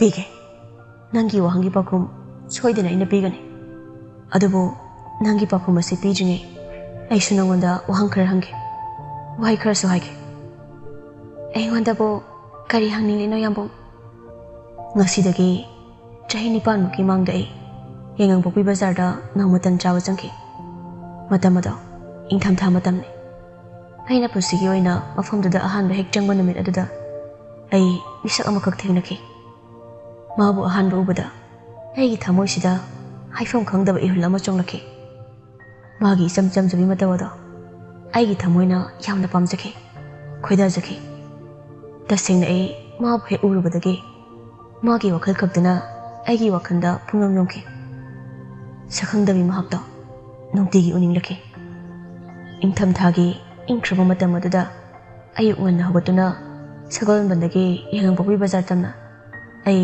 ꯇꯟ ꯆꯥꯕꯅꯤ ꯍꯥꯏꯗꯨꯅ ꯑꯏꯪꯕ ꯈꯪꯗꯕ ꯃꯈꯩ ꯅꯨꯡꯇꯤꯒꯤ ꯂꯥꯛꯏ꯫ ꯑꯩꯅ ꯑꯍꯥꯟꯕꯗ ꯎꯖꯈꯤꯕ ꯃꯍꯥꯛꯇꯨꯁꯨ ꯅꯨꯡꯇꯤꯒꯤ ꯍꯣꯇꯦꯜ ꯑꯗꯨꯗ ꯇꯟ ꯂꯧꯕ ꯂꯥꯛꯏ꯫ ꯃꯥꯅ ꯍꯣꯇꯦꯜ ꯌꯧꯔꯛꯇ꯭ꯔꯤꯉꯩ ꯃꯥꯅ ꯂꯥꯛꯀꯗꯕ ꯃꯤꯅꯤꯠ 10ꯃꯨꯛꯀꯤ ꯃꯃꯥꯡꯗ ꯑꯩ ꯍꯥꯟꯅ ꯃꯐꯝꯗꯨꯗ ꯌꯧꯗꯨꯅ ꯑꯩ ꯃꯥꯕꯨ ꯂꯥꯛꯄ ꯉꯥꯏꯔꯛꯈꯤ꯫ ꯑꯩꯒ ꯃꯥꯒ ꯑꯔꯣꯏꯕ ꯑꯣꯏꯅ ꯊꯦꯡꯅꯈꯤꯕ ꯃꯤꯀꯨꯞ ꯑꯗꯨ ꯐꯥꯎꯕ ꯑꯩ ꯃꯥꯒꯤ ꯃꯥꯡꯗ ꯂꯦꯞꯇꯨꯅ ꯃꯃꯤꯡ ꯐꯥꯎꯕ ꯑꯩ ꯍꯪꯖꯕ ꯉꯝꯈꯤꯗꯦ꯫ ꯅꯣꯡꯃ ꯅꯣꯡꯃ ꯍꯧꯈꯤꯕꯅ ꯅꯣꯡꯃꯗꯒꯤ ꯅꯤꯅꯤ, ꯊꯥ ꯑꯃ ꯍꯦꯟꯅ ꯍꯧꯖꯤꯟꯈꯤ꯫ ꯑꯩꯒ ꯃꯥꯒ ꯑꯔꯣꯏꯕ ꯊꯦꯡꯅꯈꯤꯕ ꯃꯤꯀꯨꯞ ꯑꯗꯨ ꯐꯥꯎꯕ ꯑꯩ ꯃꯥꯒꯤ ꯃꯥꯡꯗ ꯂꯦꯞꯇꯨꯅ ꯃꯃꯤꯡ ꯐꯥꯎꯕ ꯑꯩ ꯍꯪꯖꯕ ꯉꯝꯈꯤꯗꯦ꯫ ꯑꯩ ꯃꯥꯕꯨ ꯂꯥꯛꯄ ꯑꯗꯨꯝ ꯉꯥꯏꯈꯤ, ꯑꯗꯨꯕꯨ ꯅꯣꯡꯃꯇꯗꯤ ꯃꯥꯅ ꯑꯩꯕꯨ ꯍꯟꯅ ꯌꯦꯡꯕꯤꯔꯛꯈꯤꯗꯦ꯫ ꯃꯇꯝꯗꯨꯗ ꯑꯩ ꯅꯨꯡꯉꯥꯏꯇꯕ ꯀꯔꯤꯁꯨ ꯄꯣꯛꯈꯤꯗꯦ꯫ ꯅꯣꯡꯃ ꯍꯣꯇꯦꯜ ꯐꯝꯕꯤ ꯏꯃꯥꯕꯣꯛ ꯑꯗꯨꯗ ꯑꯩ ꯌꯥꯝ ꯏꯀꯥꯏꯅ ꯅꯨꯄꯤ ꯑꯗꯨꯒꯤ ꯋꯥꯔꯤ ꯍꯥꯏꯐꯦꯠ ꯍꯪꯂꯨꯕꯅꯤ꯫ ꯍꯣꯇꯦꯜ ꯐꯝꯕꯤ ꯏꯃꯥꯕꯣꯛꯀꯤ ꯋꯥꯍꯩ ꯇꯥꯔꯨꯕꯗꯒꯤ ꯄꯨꯟꯁꯤꯒꯤ ꯑꯍꯥꯟꯕ ꯍꯦꯛ ꯎꯖꯈꯤꯕꯗ ꯈꯣꯏꯗꯥꯖꯈꯤꯕ ꯃꯍꯥꯛꯇꯣ ꯄꯥꯝꯖꯕꯒꯤ ꯃꯍꯨꯠ, ꯆꯤꯟꯗ ꯐꯖꯩ ꯁꯣꯟꯕꯒꯤ ꯃꯍꯨꯠ, ꯃꯤꯅꯨꯡꯁꯤꯗꯒꯤ ꯍꯦꯟꯗꯣꯛꯇꯨꯅ ꯃꯥꯕꯨ ꯊꯃꯣꯏ ꯁꯦꯡꯅ ꯑꯩꯅ ꯅꯨꯡꯁꯤꯈꯤꯕꯅꯤ꯫ ꯑꯩ ꯋꯥꯈꯜ ꯃꯣꯟ ꯃꯣꯟ ꯌꯥꯝꯅ ꯈꯟꯈꯤ꯫ ꯆꯔꯥꯡꯅꯕ ꯋꯥꯈꯜ ꯃꯌꯥꯝꯗꯣ ꯅꯥꯊꯩꯗꯨꯅ ꯂꯣꯟꯊꯣꯛꯇꯕꯤ ꯃꯍꯥꯛꯇꯣ ꯄꯨꯟꯁꯤꯒꯤ ꯑꯩꯒꯤ ꯑꯣꯏꯖꯒꯦ, ꯑꯩꯒꯤ ꯊꯃꯣꯏꯗ ꯂꯦꯡꯗꯅ ꯊꯝꯖꯒꯦ ꯍꯥꯏꯕ ꯐꯤꯔꯦꯞ ꯑꯁꯦ ꯑꯩ ꯏꯊꯟꯇ ꯂꯦꯞꯆꯈꯤ꯫ ꯃꯥꯕꯨ ꯇꯁꯦꯡꯅ ꯑꯩꯅ ꯅꯨꯡꯁꯤꯔꯛꯈꯤ꯫ ꯑꯗꯨꯕꯨ ꯅꯣꯡꯃꯇ ꯃꯥꯒꯤ ꯃꯥꯡꯗ ꯂꯦꯞꯇꯨꯅ ꯑꯩꯅ ꯃꯥꯕꯨ ꯅꯨꯡꯁꯤ ꯍꯥꯏꯕꯁꯦ ꯃꯁꯥꯗ ꯈꯪꯍꯟꯈꯤꯗꯦ꯫ ꯂꯣꯟꯊꯣꯛꯇꯕꯤ ꯃꯍꯥꯛꯅ ꯑꯩꯕꯨ ꯇꯁꯦꯡꯅ ꯉꯥꯎꯍꯟꯈꯤꯕꯅꯤ, ꯍꯦꯟꯅꯁꯨ ꯅꯨꯡꯁꯤꯖꯈꯤꯕꯅꯤ꯫ ꯂꯣꯟꯊꯣꯛꯇꯕꯤ ꯃꯥꯒꯤ ꯃꯇꯧꯗꯨꯅ ꯑꯩꯅ ꯍꯥꯏꯈꯤꯕ ꯑꯗꯨꯅꯤ, ꯑꯩꯒꯤ ꯊꯃꯣꯏ ꯑꯁꯤꯗ ꯀꯅꯥꯒꯨꯝꯕꯤ ꯑꯃ ꯂꯩ ꯍꯥꯏꯗꯨꯅ, ꯑꯍꯧꯕꯁꯨ ꯑꯔꯣꯏꯕꯁꯨ ꯃꯍꯥꯛ ꯈꯛꯇꯅ ꯑꯣꯏꯒꯦ ꯍꯥꯏꯅ ꯂꯣꯟꯊꯣꯛꯇꯕꯤ ꯃꯍꯥꯛꯀꯤꯗꯃꯛ ꯂꯦꯞꯈꯤꯕꯅꯤ ꯑꯩꯅ꯫ ꯑꯗꯨꯕꯨ ꯑꯩꯅ ꯃꯥꯒꯤ ꯃꯅꯥꯛꯇ ꯊꯃꯣꯏꯒꯤ ꯑꯣꯏꯕ ꯋꯥꯍꯩ ꯐꯣꯡꯂꯝꯗꯥꯏ ꯃꯥꯕꯨ ꯏꯆꯤꯟ ꯄꯦꯟꯅ ꯅꯨꯡꯁꯤ ꯍꯥꯏꯒꯦ ꯈꯟꯅ ꯃꯥꯒꯤ ꯃꯅꯥꯛꯇ ꯆꯠꯀꯦ ꯇꯧꯕꯒ ꯈꯕꯔ ꯑꯁꯦ ꯑꯩꯅ ꯊꯦꯡꯅꯈꯤ꯫ ꯄꯨꯔꯦꯜ ꯋꯥꯔꯤ ꯄꯨꯝꯕ ꯂꯤꯗꯨꯅ ꯏꯉꯦꯜꯗ ꯇꯝꯃꯤ꯫ ꯉꯔꯥꯡ ꯅꯤꯡꯊꯦꯝꯕ ꯈꯣꯏꯗ ꯁꯥꯔꯛꯈꯤꯕ ꯋꯥꯔꯤ ꯑꯃꯗꯤ ꯆꯦꯡꯂꯩꯅ ꯍꯥꯏꯔꯛꯄ ꯃꯌꯥꯝ ꯑꯗꯨꯁꯨ ꯇꯝꯃꯤ꯫ ꯏꯉꯦꯜꯁꯨ ꯉꯛꯄꯅ ꯈꯝ ꯊꯦꯡꯉꯤ꯫ ꯊꯥꯖꯔꯨꯗꯦ, ꯍꯧꯖꯤꯛꯁꯨ ꯊꯥꯖꯕ ꯉꯝꯗꯦ ꯍꯥꯏꯅ ꯃꯊꯟꯇ ꯈꯟꯖꯩ꯫ ꯄꯨꯔꯦꯜꯗꯤ ꯑꯃꯨꯛꯁꯨ ꯃꯈꯥ ꯇꯥꯔꯛꯏ꯫ ꯅꯪꯅ ꯑꯩꯒꯤ ꯅꯥꯛꯇ ꯅꯛꯂꯛꯄ ꯈꯨꯗꯤꯡ, ꯅꯪꯒꯤ ꯁꯛꯇꯝꯕꯨ ꯎꯔꯨꯕ ꯈꯨꯗꯤꯡꯗ ꯑꯩꯒꯤ ꯊꯃꯣꯏꯅ ꯅꯨꯡꯁꯤꯖꯈꯤꯕꯤ ꯂꯣꯟꯊꯣꯛꯇꯕꯤ ꯃꯍꯥꯛꯇꯣ ꯍꯦꯛꯇꯃꯛ ꯅꯤꯡꯁꯤꯡꯂꯛꯏ꯫ ꯅꯪꯒꯤ ꯁꯛꯇꯝ ꯑꯗꯨꯅ ꯍꯦꯟꯅ ꯑꯩꯕꯨ ꯑꯋꯥꯕ ꯄꯤꯈꯤꯕꯅꯤ꯫ ꯃꯇꯝ ꯑꯃꯒꯤ ꯑꯩꯅ ꯊꯦꯡꯅꯈꯤꯕꯤ ꯂꯣꯟꯊꯣꯛꯇꯕꯤ ꯑꯗꯨꯒ ꯅꯪꯒꯤ ꯁꯛꯇꯝꯒ ꯃꯥꯟꯅꯔꯝꯕꯅ ꯑꯩꯅ ꯍꯦꯟꯅ ꯅꯪꯕꯨ ꯏꯅꯥꯛꯇ ꯅꯛꯍꯟꯅꯤꯡꯂꯛꯈꯤꯗꯦ꯫ ꯇꯁꯦꯡꯅ ꯑꯩ ꯃꯥꯕꯨ ꯅꯨꯡꯁꯤ, ꯉꯁꯤꯁꯨ ꯅꯨꯡꯁꯤ꯫ ꯑꯩꯅ ꯅꯪꯒꯤ ꯅꯅꯥꯛ ꯅꯛꯅ ꯂꯦꯞꯄꯗ ꯑꯩꯒꯤ ꯊꯃꯣꯏꯗ ꯈꯪꯐꯝ ꯈꯪꯗꯕ ꯑꯋꯥꯕ ꯀꯌꯥ ꯐꯥꯎꯔꯛꯈꯤ꯫ ꯄꯨꯝꯅꯃꯛ ꯃꯥꯕꯨ ꯑꯩꯅ ꯅꯨꯡꯁꯤꯖꯈꯤꯕꯅꯅꯤ꯫ ꯌꯥꯝꯕꯨꯡ꯫ ꯄꯨꯔꯦꯜꯗ ꯂꯦꯞꯂꯝꯕꯗꯒꯤ ꯏꯉꯦꯜꯒꯤ ꯃꯥꯡꯗ ꯈꯨꯔꯨ ꯀꯨꯟꯊꯔꯛꯏ꯫ ꯑꯗꯨꯒ ꯏꯉꯦꯜꯒꯤ ꯈꯨꯗꯥꯡ ꯑꯅꯤꯃꯛꯇꯨ ꯆꯦꯠꯅ ꯄꯥꯏꯗꯨꯅ ꯅꯨꯄꯥ ꯅꯠꯇꯒꯨꯝ ꯃꯄꯤ ꯇꯥꯅ ꯈꯣꯟꯖꯦꯜ ꯑꯗꯨ ꯀꯞꯅꯤꯡꯕ ꯐꯥꯖꯤꯟꯗꯨꯅ ꯍꯥꯏꯔꯛꯏ꯫ ꯏꯉꯦꯜ, ꯃꯇꯝ ꯑꯗꯨꯗ ꯑꯩꯅ ꯊꯦꯡꯅꯈꯤꯕꯤ ꯂꯣꯟꯊꯣꯛꯇꯕꯤꯗꯨ ꯀꯅꯥꯅꯣ? ꯍꯥꯏꯌꯨ, ꯃꯍꯥꯛ ꯑꯗꯨ ꯀꯅꯥꯅꯣ ꯏꯉꯦꯜ? ꯋꯥꯍꯪ ꯑꯁꯤꯒꯤ ꯄꯥꯎꯈꯨꯝ ꯇꯥꯅꯤꯡꯕꯅ ꯑꯩ ꯈꯥꯡꯕ ꯋꯥꯔꯕꯅꯤ꯫ ꯇꯁꯦꯡꯅ ꯑꯩ ꯋꯥꯔꯦ꯫ ꯄꯥꯎꯈꯨꯝ ꯑꯁꯤꯕꯨ ꯈꯪꯅꯤꯡꯕꯅ ꯑꯩ ꯋꯥꯔꯦ꯫ ꯍꯥꯏꯌꯨ ꯏꯉꯦꯜ, ꯑꯩꯅ ꯈꯜꯂꯤꯕ ꯆꯤꯡꯅꯔꯤꯕꯁꯦ ꯄꯨꯝꯅꯃꯛ ꯑꯁꯤ ꯅꯪ ꯅꯠꯇꯕ ꯀꯅꯥ ꯑꯃꯠꯇꯅ ꯀꯣꯛꯍꯟꯕ ꯉꯝꯂꯔꯣꯏ꯫ ꯍꯥꯏꯌꯨꯁꯦ ꯄ꯭ꯂꯤꯖ꯫ ꯏꯉꯦꯜ, ꯅꯪ ꯇꯨꯃꯤꯟꯅ ꯂꯩꯒꯅꯨ ꯄ꯭ꯂꯤꯖ꯫ ꯃꯍꯥꯛ ꯑꯗꯨ ꯀꯅꯥꯅꯣ ꯏꯉꯦꯜ? ꯏꯉꯦꯜꯁꯨ ꯄꯨꯔꯦꯜꯒꯤ ꯅꯥꯛꯇ ꯐꯝꯂꯛꯏ꯫ ꯑꯗꯨꯒ ꯄꯨꯔꯦꯜꯒꯤ ꯃꯃꯥꯏꯗ ꯁꯤꯟꯊꯔꯛꯂꯤꯕ ꯄꯤꯔꯥꯡ ꯑꯗꯨ ꯃꯥꯒꯤ ꯃꯈꯨꯠ ꯑꯅꯤꯗꯨꯅ ꯇꯩꯊꯣꯛꯄꯤ꯫ ꯄꯨꯔꯦꯜꯅ ꯍꯥꯏꯔꯤꯕ ꯋꯥ ꯃꯌꯥꯝ ꯑꯗꯨ ꯇꯥꯔꯒ ꯏꯉꯦꯜꯒꯤ ꯆꯤꯟꯕꯥꯜꯗꯤ ꯌꯦꯇꯨꯝꯅ ꯐꯣꯠꯆꯤꯟꯈꯤꯕꯒꯨꯝ ꯊꯣꯛꯂꯤ꯫ ꯃꯥ ꯋꯥꯍꯩ ꯑꯃꯠꯇ ꯍꯥꯏꯕ ꯉꯝꯗ꯭ꯔꯦ꯫ ꯃꯥꯁꯨ ꯁꯤꯟꯊꯔꯤ, ꯂꯦꯞꯄ ꯂꯩꯇꯅ ꯄꯤꯔꯥꯡ꯫ ꯏꯉꯦꯜ, ꯅꯪꯒꯤ ꯑꯁꯤꯒꯨꯝꯕ ꯅꯇꯧꯁꯦ ꯎꯠꯇꯨꯅ ꯑꯩꯕꯨ ꯋꯥꯍꯟꯒꯅꯨꯕ, ꯍꯦꯟꯅ ꯑꯩꯕꯨ ꯑꯣꯠꯂꯅꯨ꯫ ꯁꯦ ꯍꯥꯏꯌꯨ, ꯑꯩꯒꯤ ꯋꯥꯍꯪꯁꯦ ꯄꯥꯎꯈꯨꯝ ꯄꯤꯌꯨ, ꯋꯥꯍꯪꯒꯤ ꯄꯥꯎꯈꯨꯝ ꯄꯤꯌꯨ ꯏꯉꯦꯜ꯫ ꯆꯦꯡꯂꯩ, ꯅꯤꯡꯊꯦꯝꯕ, ꯃꯈꯣꯏ ꯄꯨꯝꯅꯃꯛꯅ ꯑꯩꯒꯤ ꯋꯥꯍꯪꯁꯤꯒꯤ ꯄꯥꯎꯈꯨꯝ ꯄꯤꯔꯕꯁꯨ ꯑꯩꯗꯤ ꯅꯪꯒꯤ ꯆꯤꯟꯕꯥꯜꯗꯒꯤ ꯇꯥꯅꯤꯡꯉꯤ꯫ ꯁꯦ, ꯅꯪ ꯑꯩꯕꯨ ꯍꯦꯟꯅ ꯑꯣꯠꯀꯅꯨ, Hayo inge. Piro aigi wahangi paku. Lothok tabi mahak to kanano. Ingel kapli bado makol thok tanaba yamna wana phasan bani adubu ngamlak traba male.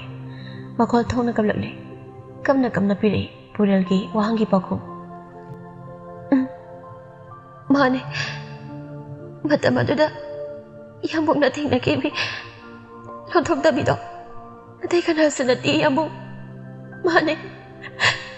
Lothok tabi do ini. Adubu ngasi. Ay kay pam na thok liba. Oy di ba thok do ngasi Mangam le yambung. Ay sana pa mataza bangamdre. Puren pirang lagta momonok to na. Ingal dagi kasig handoy. Inge. Ay po pagi mahayale. Gasi di ay sira ba siyare. Ay pili inge. Yambung. Adumay na hay gano. Inge. Nang naiginagtalay na pada. Kasi faway na nangin na fam da piki ba sa. Awab. Nang tamoy sok na bangag na hay ba sa. Ay tanda. Kang na utki bangag na ay siyam na pataba na isa. Nang buwas kwa ba ay napiki ba Inge. Ngasi nang naigi ifam da. Pining ba charak bibi ba da. Ay mailay doon na chira. Taway si piyo hay mas ngam gani. Ay nang kita magda. Taway si tabay ngam gani. Ingal sa ikay no siya na Mana luhong lagpamatam dati Purel asi kanano hay mapawba masak pazana kang kiba nati. Ada boleh kaina miyam na sakhi oiduna makhoi ani ki punsi lepun semkhibani maram aduna Purel gi minungsi phangdrabasu chaina kaya khanglabasu Purel bo magi mapuriba amagi bebar kaidana ngasi phawba lakpani ngaijarakpani mapuriba gi minungsi bu khorangna adabu magi mapuriba na ngasidi mabu minungsi dagi hendokduna sanglaba chahi kaya dagi magi mafam kanduna adai lamlambi kana amagi mityeng sanghandana chection thambiramle Inge, Purel buchena konduna kapi. Nahan kay waruba nungai taba pumnamak pudok pagum pena kapli. Yambong, madam amada ay na itanda kaya hangjaki. Yambong amadi ibani gilay na riba palase. Kanino hay na itanda yaw na wasaki. Yambong gay gagi ani sige maragtak kariba palasigi wang bada ay na yambong bungay zabani. Nangay gi maragta kaki bapaldo. Ngasidi ikut mag nasirabani. Tadawlan. Pusigi oina ay nang batadawlan. Ay na nang bunusijaba ngasi ngarang kakinate. Asuk sang mo sa hiyasa. Ifam dagi lontok tabi nang bukaw mangamdana. Lenjarak pa ikipunsini. Inge, please. Nang so ay na nang bunusijaba sa kangbiro ba? Ingel Purel gi mathanong dagi amok thorak tuna. Yambong, ay sa Khwaidagi laibak phabi mapok haibado ay si oire ko. Yambong ay si yambong bu yamna nusi. Pusi supa ay yambong hinagda lingdana laisage ko yambong. Purel sa hinipal mo kimangda nusijarakpi maming kangkidabi nonthokdabi ado khabar da yawrakiba benaw nati. Benaw di ingel gi phaibok ni sakman nabi ni. Adubu Purel na khabar adubu thengnakiba matam aduda magi lanthoktabi magi thamoy na nusijabi mahakdo benaw ni haina khankibana ngasi fawba magi thamoyda lanthoktabi matabu nusiduna lakibani magi nusiba minamba yawdabanara angpa maongda makhoi ani amuk punna thengnare ngasidi numidangi chaktoknaraba matamni wanghenba magi kaduda che sangkhara yenglambadagi upuda file ama leiki khanduna file thirakpada Nakanda lairamba Ingelgi photo amadi sithi ado nanthare. Makhada takiba sithi amadi photo tu lokhatuna wanghenba nafetawna. Ingelgi photo aduda yengingi haktiasum yengi. Ingelgi saktamado. Nungsasar amugtang hondoklaga Ingelgi photo adubo yengduna tapna soli. Bema, nangi nafetawa na tawsa.